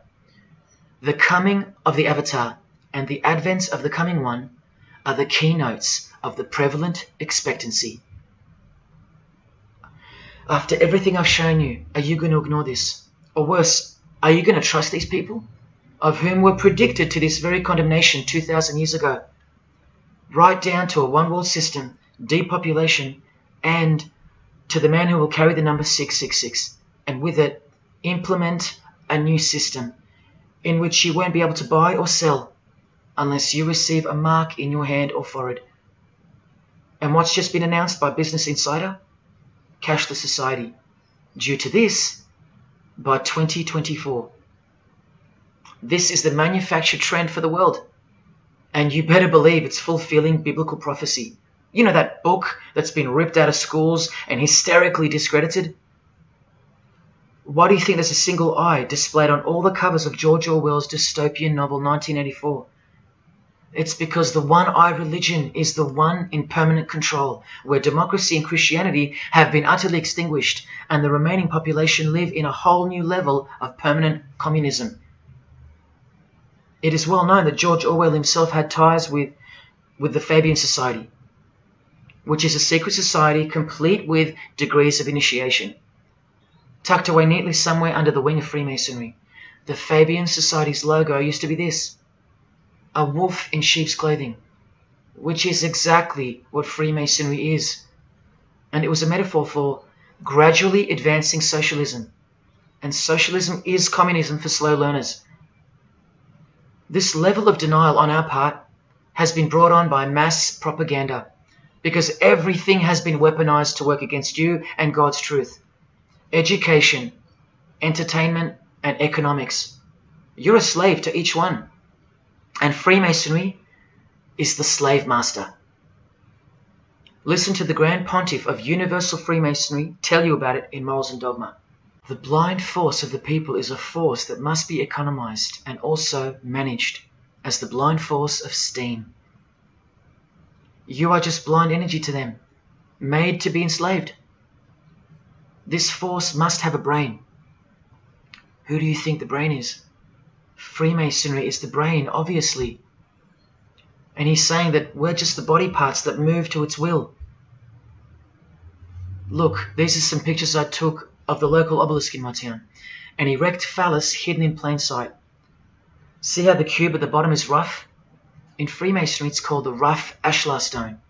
Well, watch this from Morals and Dogma. The rough ashlar is the people, rude and unorganized. Once again, you can see what this secret society secretly thinks of you. Now see how the stone built on top is smooth? That's called the perfect ashlar. The perfect ashlar is the state, the rulers. Yeah, the one-eye sex cult of Freemasonry, which hides its master, Satanism. Now, where is this brain taking us? Remember, this guy is the general who fought against the United States forces to uphold the institution of slavery. And the Grand Pontiff of Universal Freemasonry, who calls you the vulgar herd and the ignorant multitude, and admits that, yes, unbelievably so, Lucifer is the lightbearer. This is the highest authority in Freemasonry, the secret religion of all our leaders and idols. Believe it. Now listen to this. The papacy and rival monarchies, all that will become the heritage of the temple, meaning the temple of Freemasonry. The world will soon come to us for its sovereigns and pontiffs. We shall constitute the equilibrium of the universe and be rulers over the masters of the world. They're gonna own it all. And it's true, the papacy and the monarchy have fallen into their hands. All Freemasons now.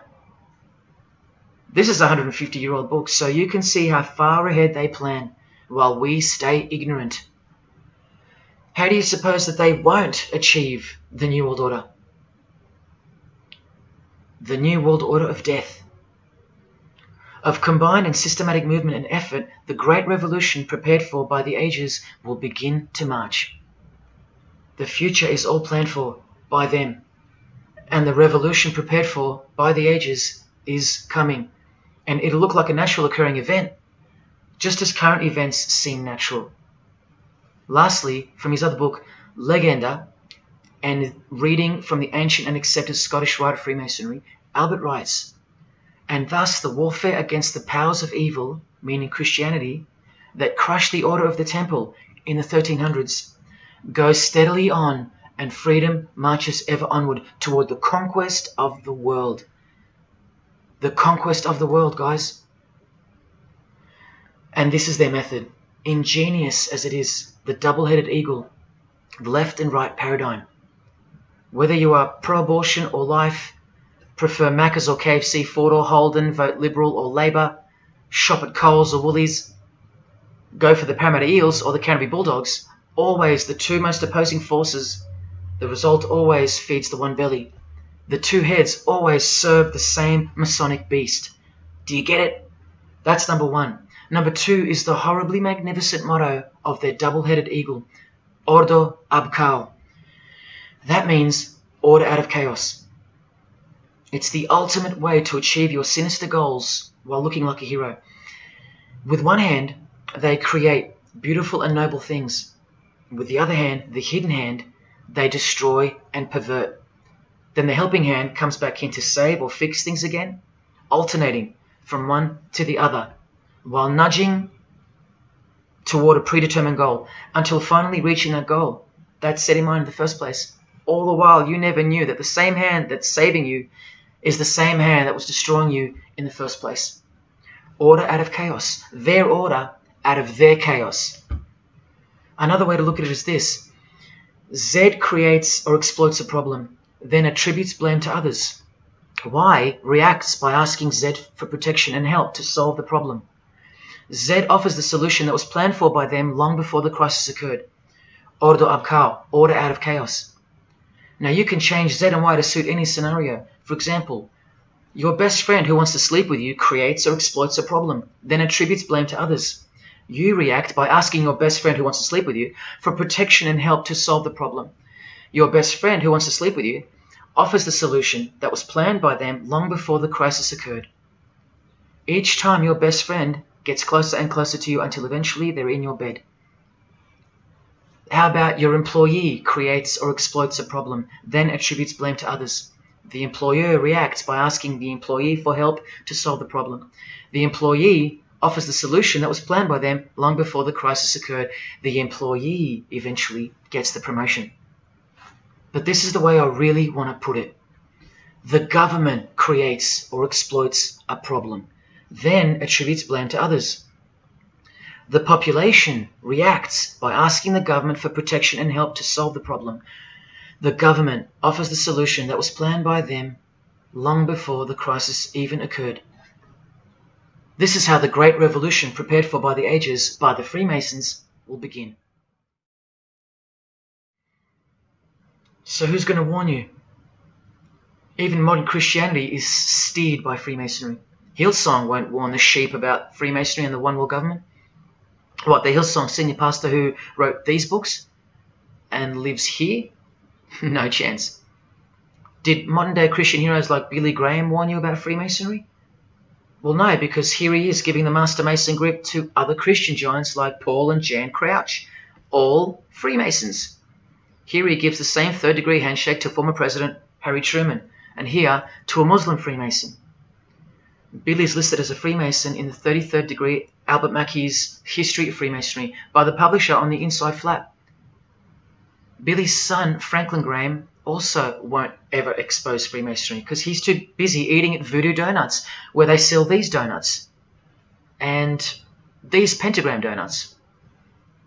More Christian heavyweights like John Hagee or Hagee throwing up the devil's horns. He'll never preach against Freemasonry. Neither will all these world-famous pastors throwing up the devil's horns. The very popular Ray Comfort even stated that he wasn't a Freemason. Well, here he is, giving a perfect Masonic handshake with pastoral giant Joyce Meyer. Do either of them expose Freemasonry, or the fact that it's the driving force behind the One World Government, all predicted by Jesus? Of course not. What about Christian radio or the Christian music scene? No, not a single word of warning whatsoever regarding the satanic church that lives and breathes all around us. Freemasons like Bono, wearing the Christian name tag, his whole band of Freemasons. Bono too should know better than anyone that a one world government is a trap as foretold in the Bible. But Bono supports it. Oh yeah, he works for it. Just like the Masonic Pope does.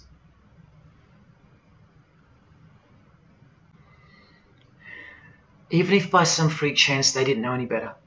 No disciple of Jesus can bend their knee to another man in the Masonic Lodge, calling him master and swear to keep secrets. Look what they call each other from the Encyclopedia of Freemasonry. Master Mason, Grand Master, Most Eminent Grand Master, and the most appalling title of all, Most Worshipful Master. Most worshipful. Do you see how extra deluded the Christian Freemason has to be when Jesus said, "Do not be called master, because one is your master"?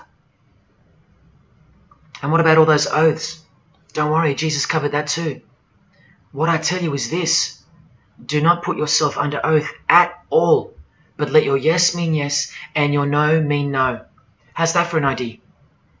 But the Freemasons' yes means no, because they all swear to lie and conceal from the first degree initiation all the way through. What is whispered in your ear, proclaim it from the rooftops. That's Jesus. You see the contrast? How precise he was and still is. You think Bono and the Pope don't know about the Masonic calendar and how it's not the same calendar as ours? From the Encyclopedia of Freemasonry, the real date of the world is found by adding 4000 to the Vulgar era. This whole Christian era is vulgar. So the year in the Masonic world is actually 6021.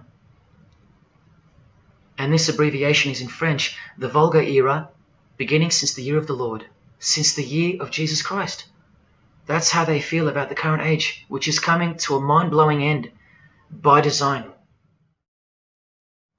Now, do you think Freemasons aren't capable of mass murder?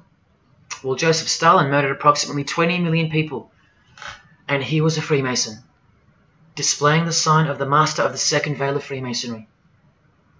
Vladimir Lenin was the leader of the Bolshevik Party, and he paved the way for the mass murder of 60 million people, mostly Christians, and he was a proud Freemason. And ladies and gentlemen, this is Adolf Hitler, a Freemason, clearly giving the grip of a Master Mason. And here he sits next to his military leader, Hermann Göring, who is also displaying his allegiance to Freemasonry with a hidden hand. He even displays the Masonic triangle, just like fellow Masonic brother Jay-Z. The mind of Hitler surrounds you now. It just hasn't pounced yet. The mind of Hitler isn't isolated to some portion of the world anymore. It now encompasses you. Hitler is everywhere. Far more clever than you can imagine. Evolved and sleeping in your bed. It's easy to say that's impossible. Once upon a time, 70 million Germans adored him. Once upon a time, Hitler was named Man of the Year by Time magazine. You've been fooled by the satanic machine. Please don't try to get inside to the mind of Freemasonry. It's like trying to understand Satan himself. You can't, and you don't want to. Freemasons will make friends with their most hated enemies. They will cross-dress their morals to move closer to their goal. They'll make the English language void of any meaning by turning everything inside out and upside down to camouflage its objectives. They will simultaneously create charities along with the greatest machines to ever destroy the hearts of men, like pornography. They will sell their souls to gain the world. They are a dichotomy, a paradox, a lie that loves to speak the truth and a truth that loves to lie. They are a snake eating their own tail, consuming what they produce. Freemasonry is hell dressed as heaven, death dressed as life. Its God is an angel of darkness dressed as an angel of light, and 90% of its membership is a shield, lost in its symbolism. Freemasonry has become the ally and the opposition. Who are the biggest voices on so-called climate change in recent years? Which is more order out of chaos? Al Gore, a Freemason, and Greta Thunberg. From a Jesus-hating, secret society family. Freemason and former Russian President Mikhail Gorbachev said this in 1996. Yes, the whole world is under the control of the evil one, like the Gospels say. Freemasonry controls the opposition, with the most popular conspiracy theorists Alex Jones and David Icke both banned, yet both secretly Freemasons, who will lead you in every direction except into the arms of the ultimate power of the Gospels. Every noteworthy religion is comfortably caught in the Masonic net because they all stem from a lie. Here's the Dalai Lama with a bunch of Freemasons. He just loves hanging out with famous people. Here he's throwing up the devil's horns with Freemason Gene Simmons. But there's no way the Dalai Lama can be a Freemason, right? Well, here he is displaying the hidden hand of the Freemasons next to George W. Bush, a fellow brother. That's right, the Dalai Lama is a Freemason, under an oath of silence and sworn to secrecy. Are you going to wake up now? Here he is with his students in his temple. And what's behind him? This symbol. Can you see? The pyramid with the emanating eye on top, symbolized by a sun, which you know now is the phallus of the god of this world, shooting forth his generative light, his mystical sperm that gives life, and whose one eye transcends good and evil, both of which are just illusions of the mind. Understanding this comes by initiations, and yes, tantric initiations are used in Tibetan Buddhism. Gerald York was the Dalai Lama's emissary, his personal representative to the West, and he was personal friends with 33rd degree Freemason and Satanist Alister Crowley, who wrote 20 essays named Alister Crowley, The Golden Dawn, and Buddhism. And he also served as a consultant to the movie Lucifer Rising, the Dalai Lama's representative. See how the eye can also be represented by the sun, caught behind the moon in this movie poster. That's just like the Dalai Lama's logo. And here's a scene from the movie with the Masonic square and compass hidden in plain sight. Look at the symbol of Buddhism, and look at the floor inside every Masonic lodge, symbolizing opposites and equilibrium, which creates life, and where evil is not what it seems, it's necessary.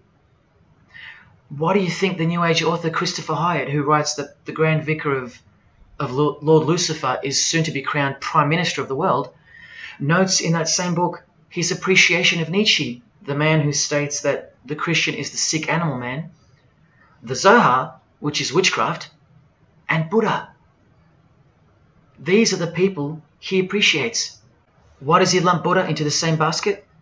I'll tell you why right now. Because in his highest manifestation, the Buddha, seeing the illusionary world through the all-seeing eye, his third eye, would not interrupt a rape if he happened to walk by, so as to stay detached from the karmic cycle. Whereas Jesus, knowing everything and more than the Buddha, would sacrifice himself, because he was born to destroy evil, not transcend it. So tell me, who would you rather have walk by if you were being raped? A transcendental meditator or Jesus Christ? Whatever you think of me, you will have to reconcile the fact that all the leaders of the world, from Scott Morrison to the Dalai Lama, belong to the very same secret society as Adolf Hitler did, Freemasonry. The secret religion no one speaks about, for good reason, and by good I mean very, very evil. What do you think is going on here? I've told you almost exactly what's going on. We're in a lot of trouble, because in the land of the blind, the one-eyed man is king, and Hitler, Stalin, and Lenin combined will be child's play compared to what's just ahead. Now here's a point-blank picture of the future and the reality of their most brutal truth from the 33rd degree Freemason Alister Crowley's The Book of the Law. We have nothing but the outcast and the unfit. Let them die in their misery. Compassion is the vice of kings. Stamp down the wretched and the weak. This is the law of the strong. Do you see? Can you see the future yet? Now please pay attention from his other book, Magic in Theory and Practice. This is what all the degrees of initiation are for. And this is what it takes for them to create the New World Order. he speaks of the initiation in the true order of the Rosy Cross. Rosy Cross being another name for the order of the Rosicrucians. Remember the guys that built this? Now this is a 33rd degree Freemason speaking. It is extremely desirable that he should have attained an absolute degree of moral emancipation. That is purity of spirit and perfect understanding. I've shown you this over and over. Because the world is full of evil, they mimic the morals of nature, because they are the true morals of the true God of this world. That's purity to them. That's true honesty and perfect understanding. Evil is good. That's the moral emancipation he's speaking of. Now watch this and brace yourself, because this is the future. There is a magical operation of maximum importance, the initiation of a new eon. When it becomes necessary to utter a word, the whole planet must be bathed in blood. This bloody sacrifice is the critical point of the world ceremony of the proclamation of Horus, the crowned and conquering child, as Lord of the Eon. I've shown you that secret societies participate in the science of blood rituals. Well, this is what it climaxes into, a massive blood ritual in the name of the new Eon, the new age, which revolves around a divine plan not of this world, as confessed by all of them. You are not who you think you are. You are not where you think you are. Do you see it? Can you fathom? And what blood means in this world? So much more than what you may have known before now. Blood sacrifice is of the utmost importance. It's what the beings in the other realm require, desire. We can't fully understand it. But do you see how the blood sacrifice of Jesus Christ takes on a whole new meaning now? A very real meaning. And guess what? Because of it, the good guy really does win in the end. You either fall under the blood of the world or under the blood of him. There is no middle ground. Blood is like the monetary currency of the spirits. And that's how God bought us back from the legal ownership of the ruler of this world with blood, his own blood. Now you can begin to understand why they hate him so much. Because that's why he was born into the world of flesh, to produce blood of his very own. Not by means of perishable things were you set free once and for all, by the payment of ransom money, but by costly blood, by the one who was visibly manifested at the closing years of the times, for your sake. That is the truth. Do you think it's just a coincidence that this is the last age before the long planned for new order of the ages? That's ages, plural. That means forever. That's the plan. That's why the Gospels say that he was visibly manifested at the closing years of the times, at the end of this last age. In the book 1984, George Orwell told us, if you want a vision of the future, imagine a boot stamping on a human face forever. I've shown you that this so-called New Age is in actuality a new satanic age. And it's not really new at all. It's very old indeed, it's ancient. But like I said, its progress was derailed by the appearance of Jesus on the human scene. Now I'll prove to you that the New Age is an old religion.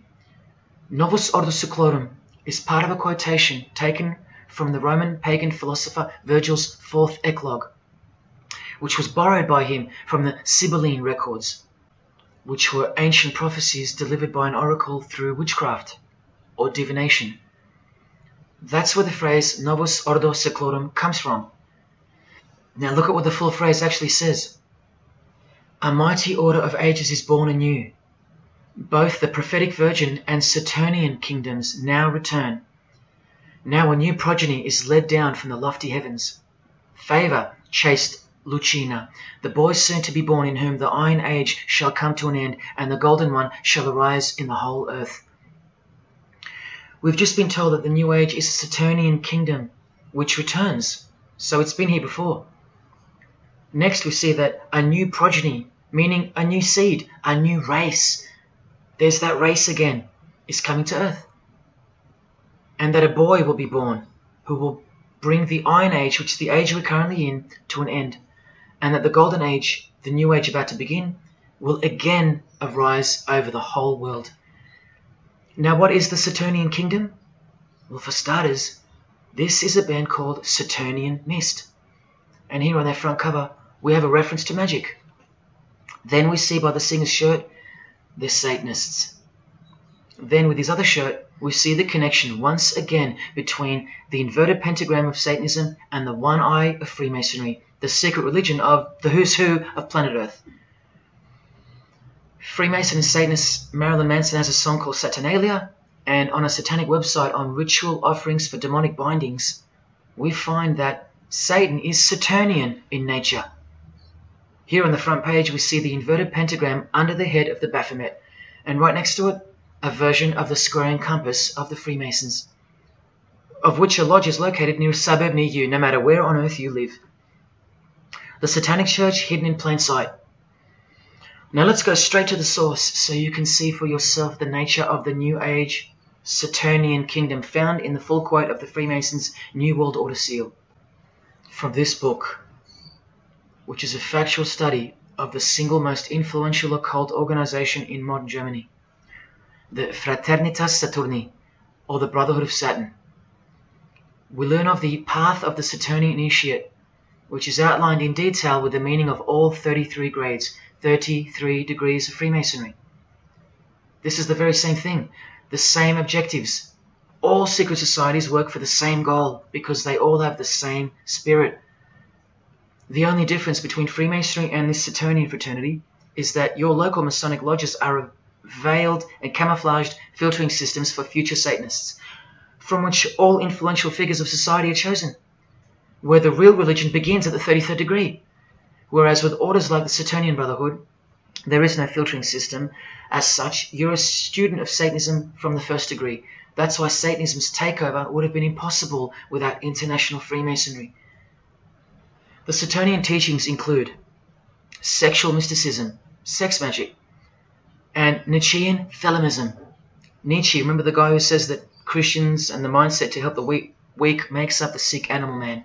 The guy who wrote this book and doesn't believe in good and evil.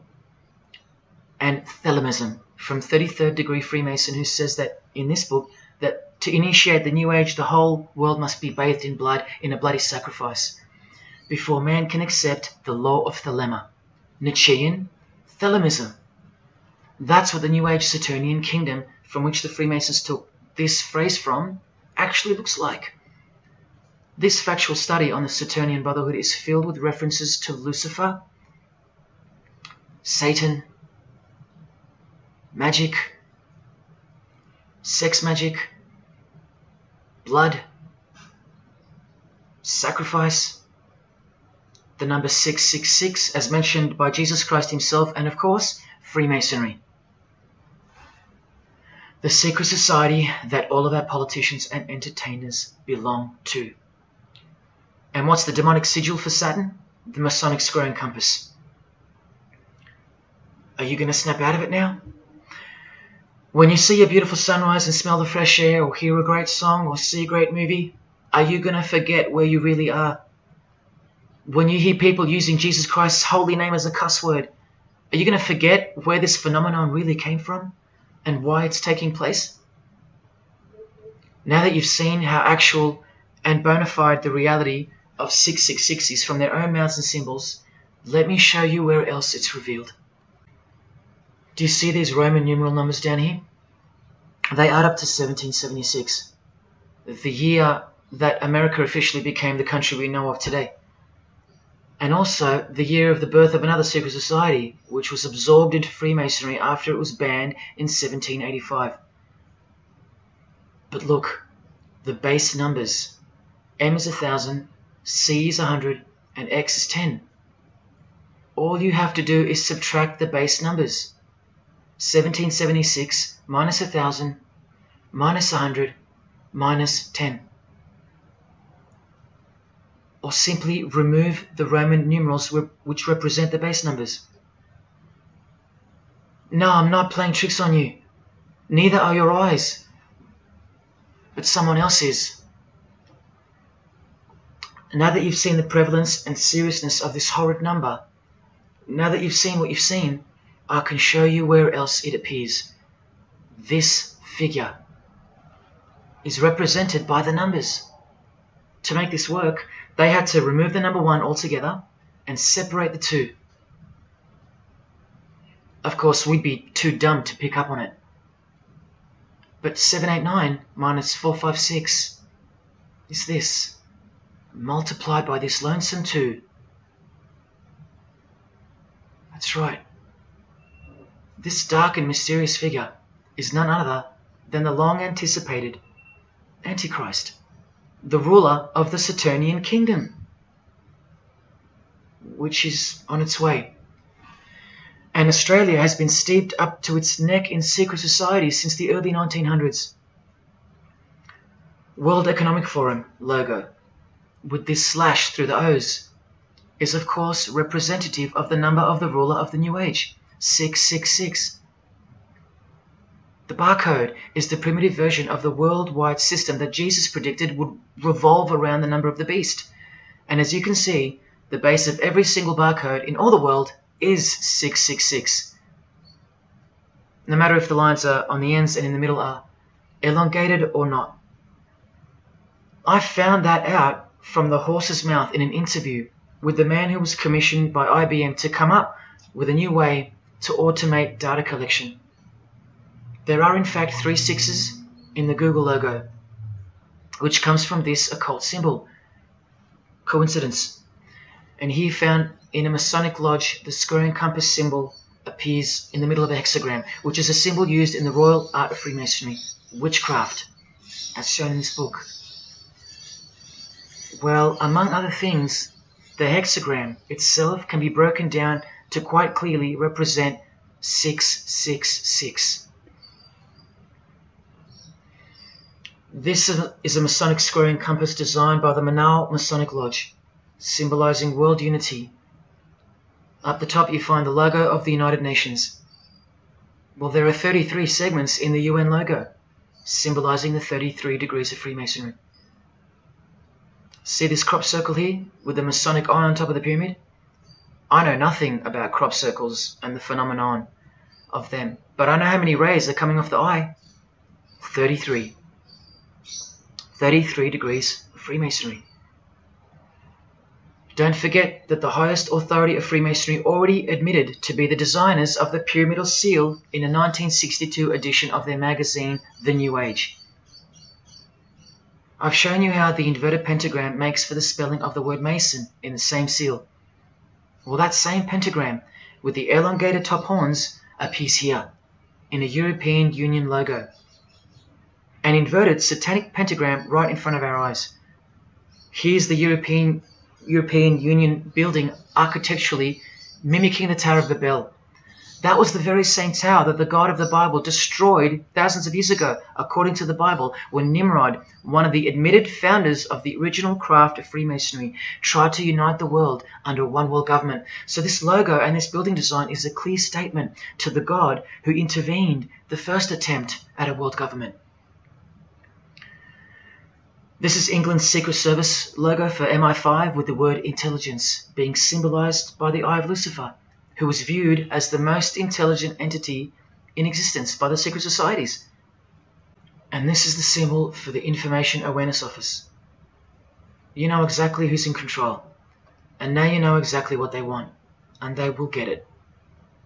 In a 1962 article written by former US President and Freemason's wife, Edith Roosevelt, in the New Hampshire News, and speaking of the spiritual counterpart building for the United Nations, called the Temple of Understanding, she writes that the symbolism planned for the building dates back to the black magic practiced by the high priests of ancient Egypt, and that the building will contain a giant eye.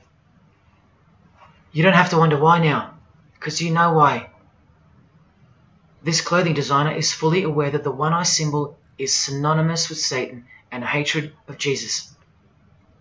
Does this movie poster make any more sense to you now? Well, are you ready for the second biggest shock of all? Whatever you think of what you're about to see, please come see me on the other side of this so I can show you something. This clip only goes for a few minutes. And keep in mind, the only reason I'm showing you this to you is because the writer and director of the preview of this movie-style documentary was murdered, along with his wife and his little daughter and his dog, all before the production could begin. The murder was made to look like a murder-suicide, the news of which never made national broadcasts, just the local news. Case closed, nothing to see here. You have to ask yourself why. After so many movies with a dystopian, World War, totalitarian type theme, why was this movie so dangerous and strictly unacceptable for public viewing that a whole family would be murdered? Well, this movie was going to tell us about America's secret destiny. And one other thing which you'll see on the other side of this clip, an amazing thing. As titled by Manly P. Hall over 100 years ago, what's the secret destiny of America? Well, it's this.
What was David's hidden message inside the Grey State?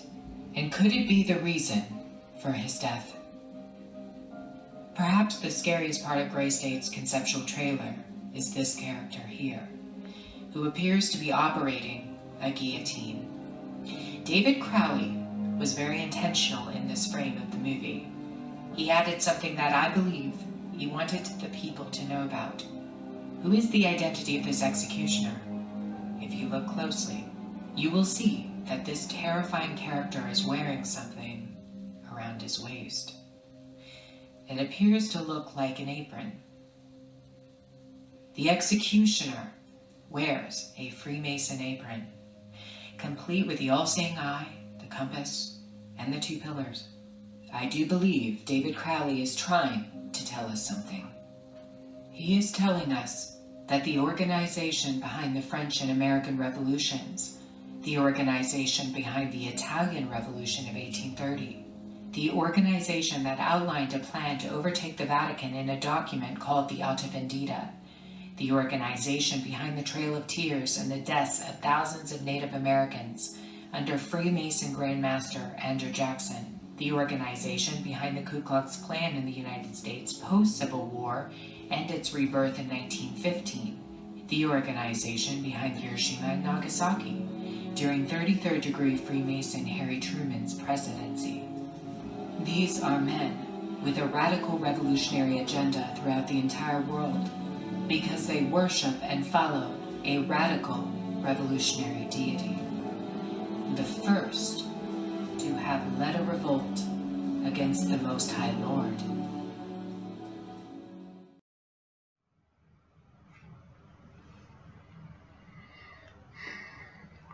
When I was in high school, coming from a completely non-Christian and non-religious family or background, I distinctly remember the first time that I decided that the Bible, or the New Testament, to be more precise, was definitely not true. Made up, fairy tale, whatever. It was one verse, one scripture that to me at the time proved unequivocally that it wasn't written for our time. A prophecy that was impossible to be fulfilled. Here's the verse. And I saw thrones, and they sat upon them, and authority to administer justice was given them. And I saw the souls of those who had been beheaded, because of the testimony they bore of Jesus, and because of the word of God. No way could guillotines be introduced as a form of execution in the 21st century, right? No way. Proof that the Bible was a prehistoric book written for prehistoric people. And this is long before he woke me up on a midnight highway to spare my life from a high-speed collision into a concrete wall. Ladies and gentlemen, in 2021, like the smartphone or the smartwatch, this is called the smart guillotine. Built by Chanel. You know, the perfume and clothing and accessories brand for the rich. What on earth does a perfume company have to do with chopping people's heads off? Well, I thought I told you that all of this is just the tip of the iceberg. I wonder who really owns Chanel. Well, here's their logo, and there is an eye in the design. And have you seen their drip design? How odd. Welcome to the real world. You ready? This is from a legislation archive from the Georgia House of Representatives in the 1995-96 sessions. This is Bill HB 1274 on the death penalty, guillotine provisions. How far along are we into enacting these bills worldwide? I don't know. Maybe they've been enacted already. But I just wanted to show you that in 1995 the ball was already rolling. Another ball that's rolling are the 7 universal Noahide laws. They sound great from the outside, designed so to conceal some terrifying details on the inside. Firstly, they were signed into US law in 1991 by George H.W. Bush on March 26. Here's the bill and resolution. It was named Education Day. As you can see in the details of Resolution HJ 104, they are the 7 Noahide laws, resolved by the Senate and House of Representatives of the United States of America in 1996. Every single president since H.W. Bush has annually re-signed this resolution. Many world leaders have called for the acknowledgement and observance of the 7 Noahide laws, including the President of the European Union in July 2014 and the Australian Governor-General Michael Jeffrey in 2008. And this will be international law. So what's the problem? Well, just for starters, the law against idol worship will include, quite specifically, the worship of Jesus Christ as the Son of God, which the Noahide laws will classify as blasphemy, and the punishment for transgressing the 7 Noahide laws and for blaspheming the ineffable name of God by calling Jesus God is decapitation. I'll let you take that in for a second. This will be governed by a world court with no possibility of appeals. Something like this, an international Sanhedrin. Who do you think is truly behind these laws? Well, I can show you that right now. Here is the bill being signed into law by H.W. Bush, and here is their signature hidden in plain sight, the hidden hand of Freemasonry, displayed by this sinister and gloating-looking individual. And you know what Freemasonry is a cover for now. Who do you think designed the guillotine in the first place? This guy, Joseph Guillotine, a Freemason. Still don't believe in the prophecies of Jesus Christ? You're still in denial?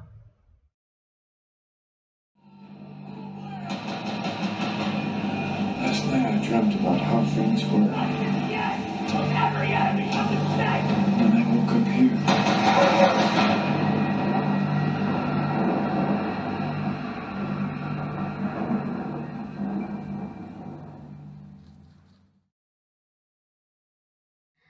Well, that's why the director was murdered. And his wife, daughter, and dog. I think of them often, and sometimes when I need spiritual sobering up, I think of that fateful and evil night where that beautiful Christian family were brutally eliminated. If you think he wasn't onto something, well, he paid the greatest price to share this with you. Prophecy will be fulfilled. Listen to the words that come right after the execution by guillotine scripture in the Gospels. And I saw those who were such that they did not worship the beast, nor his image, and did not receive his mark of identification upon their forehead and hand. Remember this mark in the video?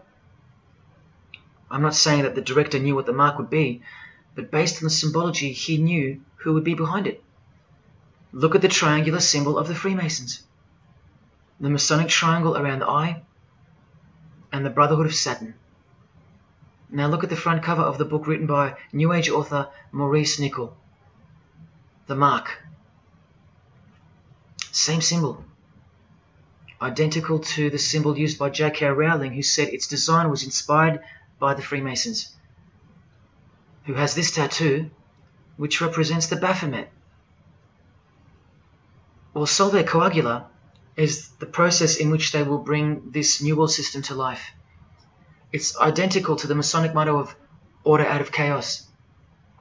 Solve means dissolve or destroy, and coagula means to bring the elements back together into a new and higher form, a new and higher system.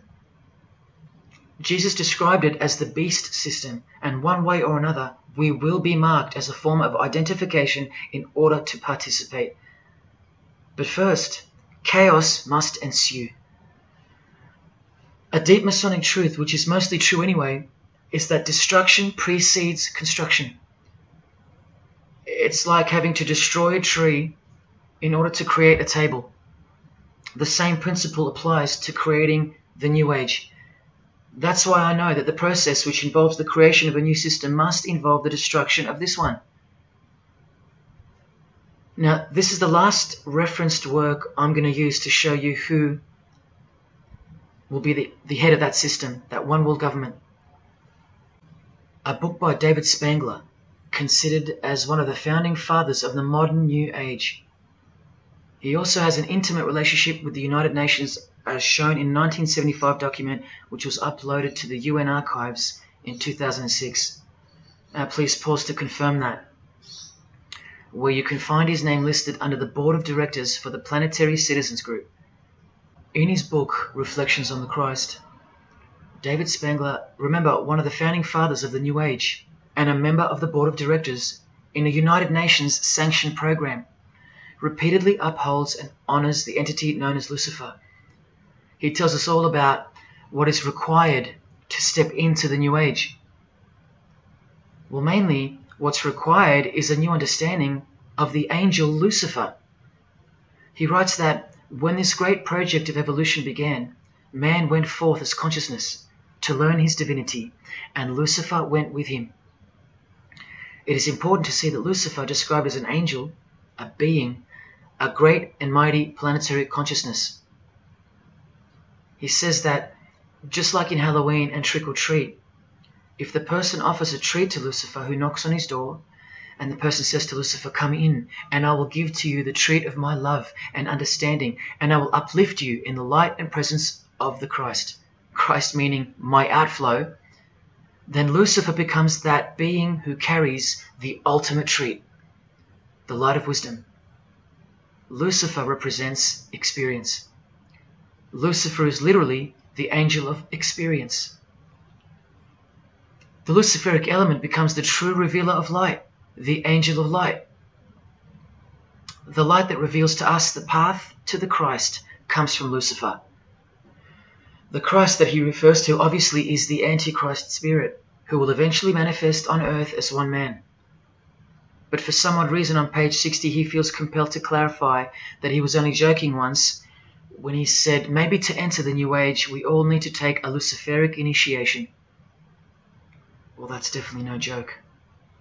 That's right, Lucifer is the savior of the secret societies. The solar system was the manifestation of the consciousness of a very great being known as the Solar Logos. And if we go back to the secret society of the Brotherhood of Saturn, we read that mankind will be able to take a measure of egocentric power from the Solar Logos. In this way, Lucifer is the savior of humankind.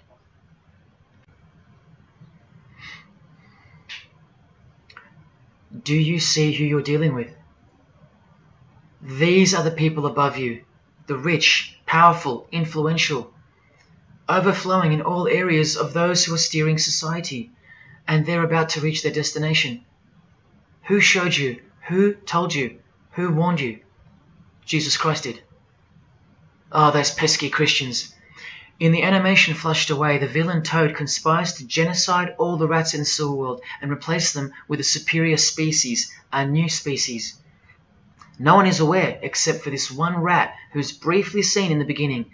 He's a Christian rat, a nut job, carrying around a plaque, as some real-life Christians used to, warning everyone of the impending doom that is upon them. What's the twist that's hidden in plain sight for no one to see? Well, the villain Toad, planning the New Age, wears the ring of a Freemason. This ring.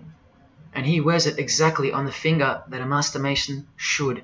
It is worn on the third finger of the right hand. There is one who predicted it all, and they know that.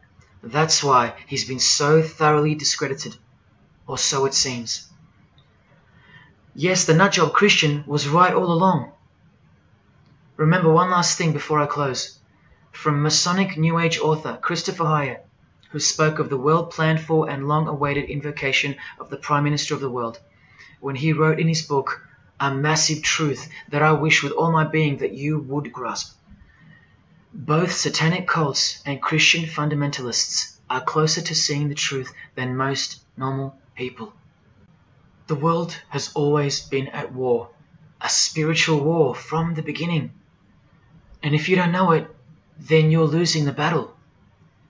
The gospel tells us so accurately that the enemy we wrestle against is not made of flesh and blood, but it is made of spiritual forces of evil in heavenly realms. That's where the real war is being waged, in the spirit. And now that we know what secret societies are and what they've tapped into, we can rest assured that that statement from the Gospels is true. That's why the common denominator between all of the secret societies is the anti-Christian sentiment. You need to ask yourself why. Why the negative obsession with Christianity? It's not as if Christians run the game. Freemasons have banned Bibles from schools. They teach evolution as a fact. Pornography is thriving. There are no Christian protesters left. Homosexuality is rampant and protected, and Christianity is buckled.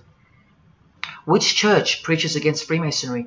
Which church is telling you about Satan and his hidden church, which has permeated every vein of society? So why do they hate Jesus if they're at the top of their game? Because Jesus Christ is real, that's why. And he left us prophecy that they can't escape. See, the more they win, the more they fall into the hands of the prophecies of Jesus and his Gospels. What a blessing for you, those who would grasp this as truth. What good news for you, and what a terrifying conundrum for them. If you've come this far, and you still don't care, or still unwilling to trust, then you deserve what's coming, as a law of nature. Because you've been warned of all of it. The one world government clearly on its way. Cashless society, inevitable. The mark that each person will receive, without which you won't be able to buy or sell or participate in this world. And the manifestation of the name, the number of the name of the one who will implement this system. 666. All of it is coming to pass. Inescapable we are from him. Everything and everyone will fall back into his hands, where he will finally separate the goats from the sheep.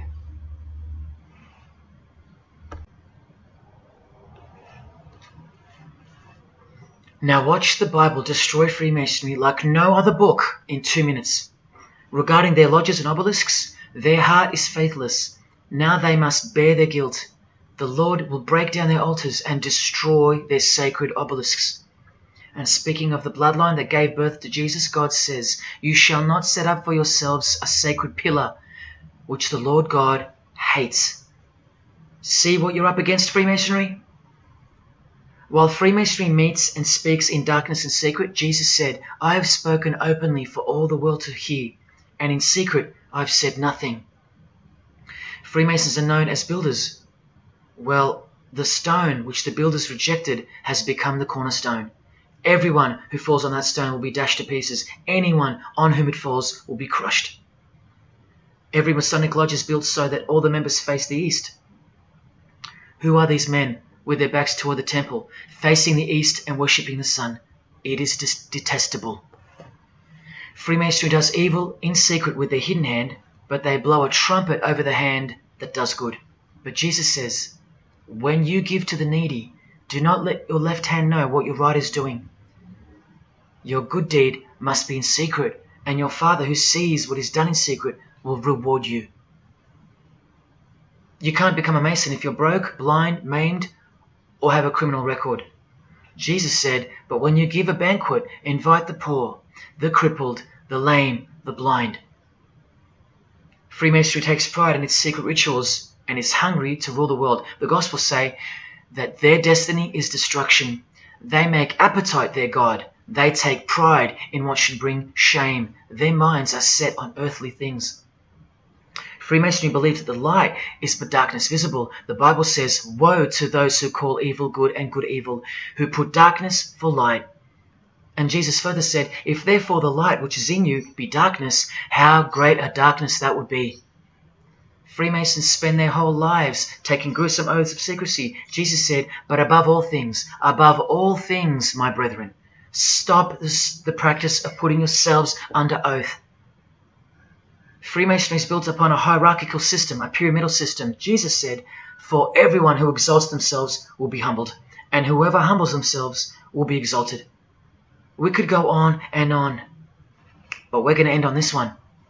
Exclusively written for the practices in the lodge room of political Freemasonry.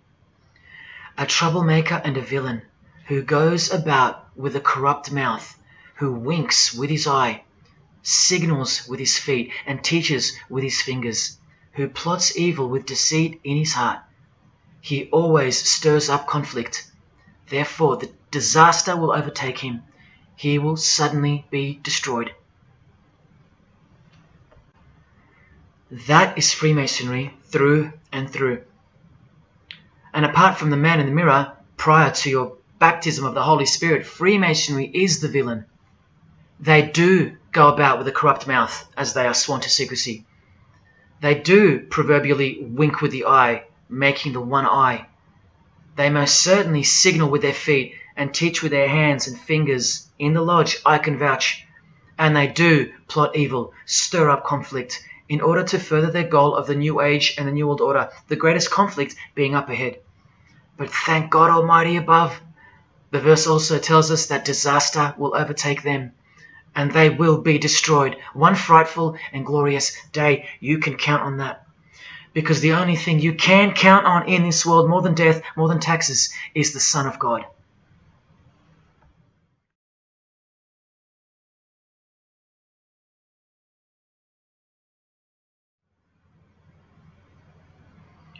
This is it. This is the last shock, and by far the biggest. If you ever needed intellectual proof that Jesus Christ is real and living right now, this is it. If Jesus and the Gospels weren't true, then Luciferians wouldn't be running the world. Atheists would, or some other version of modern man. Anyone, but not Satanists, not the passionate enemies of Jesus. If Jesus wasn't real, then so-called Satanists would be scattered here and there over the world in little local covens by silly teenagers rebelling against society and living in their own la-la land with their own little make-believe devils, being make-believe rebels. But no, people who believe that Lucifer is God run the world from top to bottom. They are dedicated to the core. They're highly sophisticated. They make the movies, they star in the movies. They write the songs, they sing and dance. They are worshipped as idols. They set trends, they live large, and they practice witchcraft, complete with sex magic and blood sacrifices. Why? Why do they do that? Why would they bother? Because witchcraft is real and has been since before civilization began, hidden from the vile multitude who have been stupefied by propaganda to the point that they don't believe in anything anymore. And who waged a war on witchcraft on your behalf? God did, the God of the Bible. If Jesus wasn't real, Luciferians wouldn't be building their paradise on earth. Atheists would. If Jesus wasn't real, Luciferians wouldn't be passionately hating him to the point of keeping their existence hidden under penalties of torture and death. Lo and behold, in the 21st century. Yes, if Jesus was a myth, Luciferians wouldn't be working overtime to inadvertently fulfill every prophecy that Jesus gave us. Can anybody read me? What part of Jesus foretold a worldwide cashless system, a worldwide government, and a worldwide religion do you not get? If Jesus wasn't real, why do former Satanists freely admit that only the true Christians are immune to witchcraft?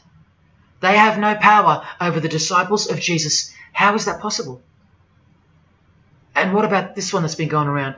If the Gospels were written by the Catholic Church in order to control people, then why didn't they include a Pope in the Scriptures? There's no Pope here. Why didn't they include instructions to obey the priests? There's no priests in the New Testament, except for God himself and all his disciples. We're all priests. If the Gospels were an invention of the Catholic Church, why does Jesus say to call no man Father except your Father in heaven? Yet every priest holds the title of Father. If the Gospels were an invention of the Catholic Church to control people, why were only priests allowed to own a Bible and not the common people? Why did they burn William Tyndale at the stake, a Christian scholar who translated the Bible into English? Are you with me? Please help me understand how you don't believe in Jesus when even your enemies, the high-ranking Freemasons, think that you're stupid for not believing in Satan.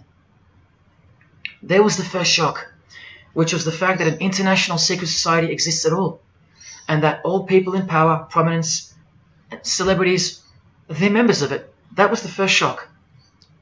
The second shock was the oaths they take and the rituals they perform.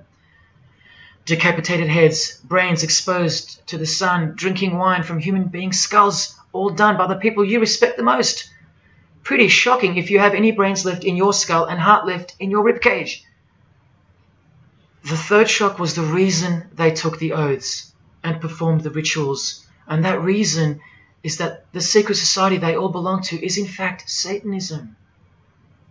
The fourth shock was the details of witchcraft and the details of the new satanic age, the Saturnian kingdom, where billions are planned for death to pave the way for a spiritual and technological utopia. But do you know what the biggest shock of all is? The shock that surpasses all of them combined. It's Jesus. Jesus is the shock. He's the shockwave, the reality and truth of him. Because that changes everything. He changes everything. The greatest news you could never think up, that God left his abode to come here, a form of hell, manifest on earth, to be ridiculed and executed, to save our sorry asses by taking a bullet for us. Don't worry, his second coming won't be so sacrificial. Better start fearing like you fear a cop and like you fear a judge. Oh, I know you tremble in front of them. But you don't fear God? Oh, how we love the darkness and sin. Possibly you, loved gossip, you loved sex and porn, you loved sodomy, you couldn't stop lying, you couldn't stop cussing, you loved your idols, singers, actors, sports people, sports teams, putting people who fart, smell and eventually die on a pedestal. You just couldn't cut yourself off from the ways of the world. Purity? Who wants to be pure? I have to be pure? I have to live holy? Stop sinning? That's so boring. What kind of God is this? To hell with that God. Well, do you like filth in your home? Do you? Do you like filth on your carpet, on your clothes, on your face? Do you invite filthy guests over and give them a share in all your belongings and all your power? Do you give them the keys to your house and car? No, you don't. But the Creator, who has the greatest house of all, he should.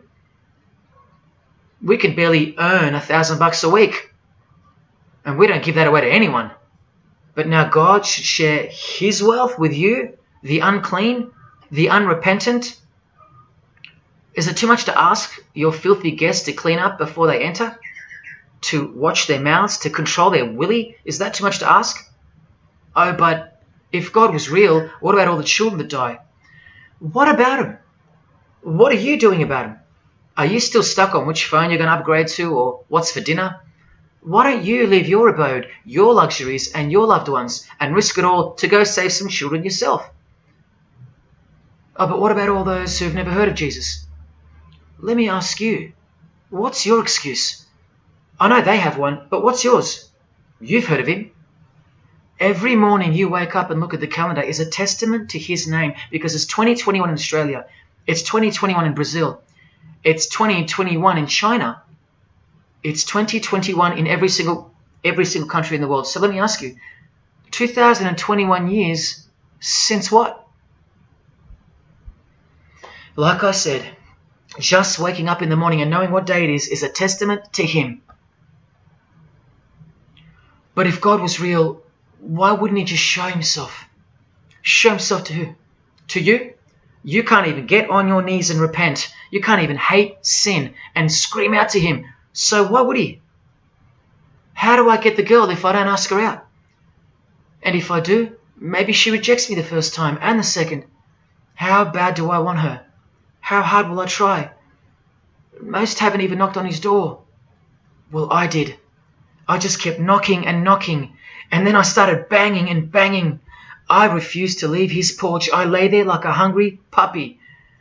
But even when he answered the door, I did the runner, because he was too big for me, and I loved sin a little too much. Yet he still left the light on for me. But here's the craziest part about people who ask me why he doesn't just show himself the way they'd like him to.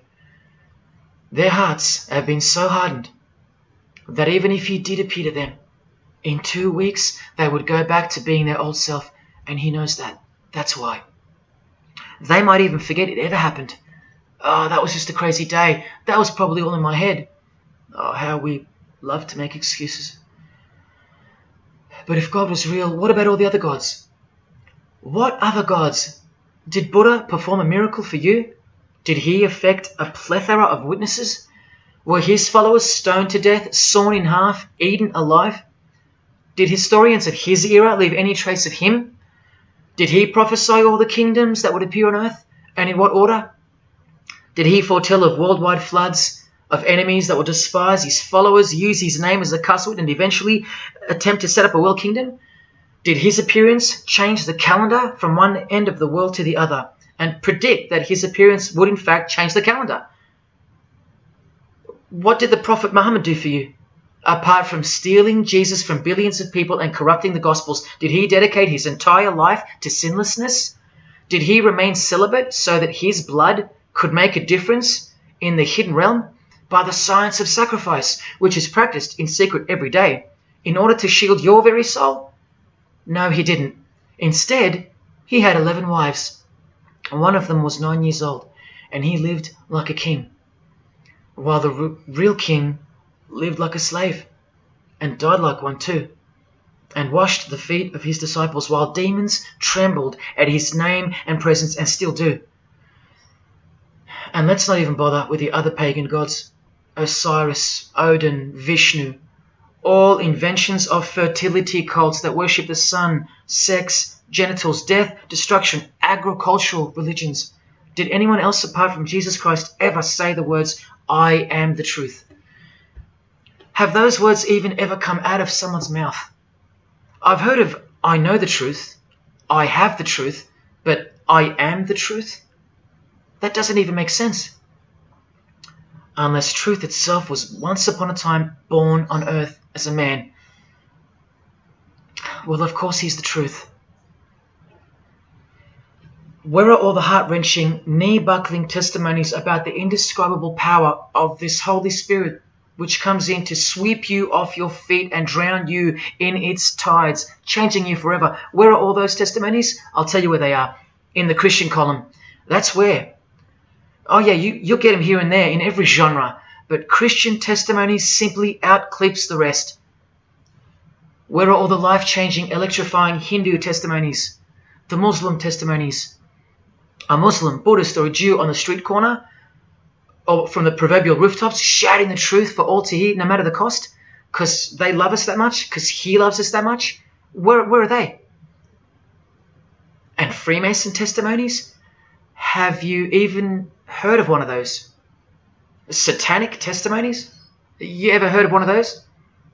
A Freemason on his knees, sobbing from joy because of the overwhelming knowledge that Lucifer loves him? No Mason or Satanist has ever done or heard of such a thing. But the biggest cult in size is the cult of society. Where do you think the word culture comes from? And the TV, the doctors, the idols, the PhDs, the scientists, they are the priests of the cult of society. You atheists think you don't live in a religious world of your own, filled with daily rituals and daily worship? Even your beliefs require faith in what your priests teach you. Evolution, no proof. Age of the earth, no proof.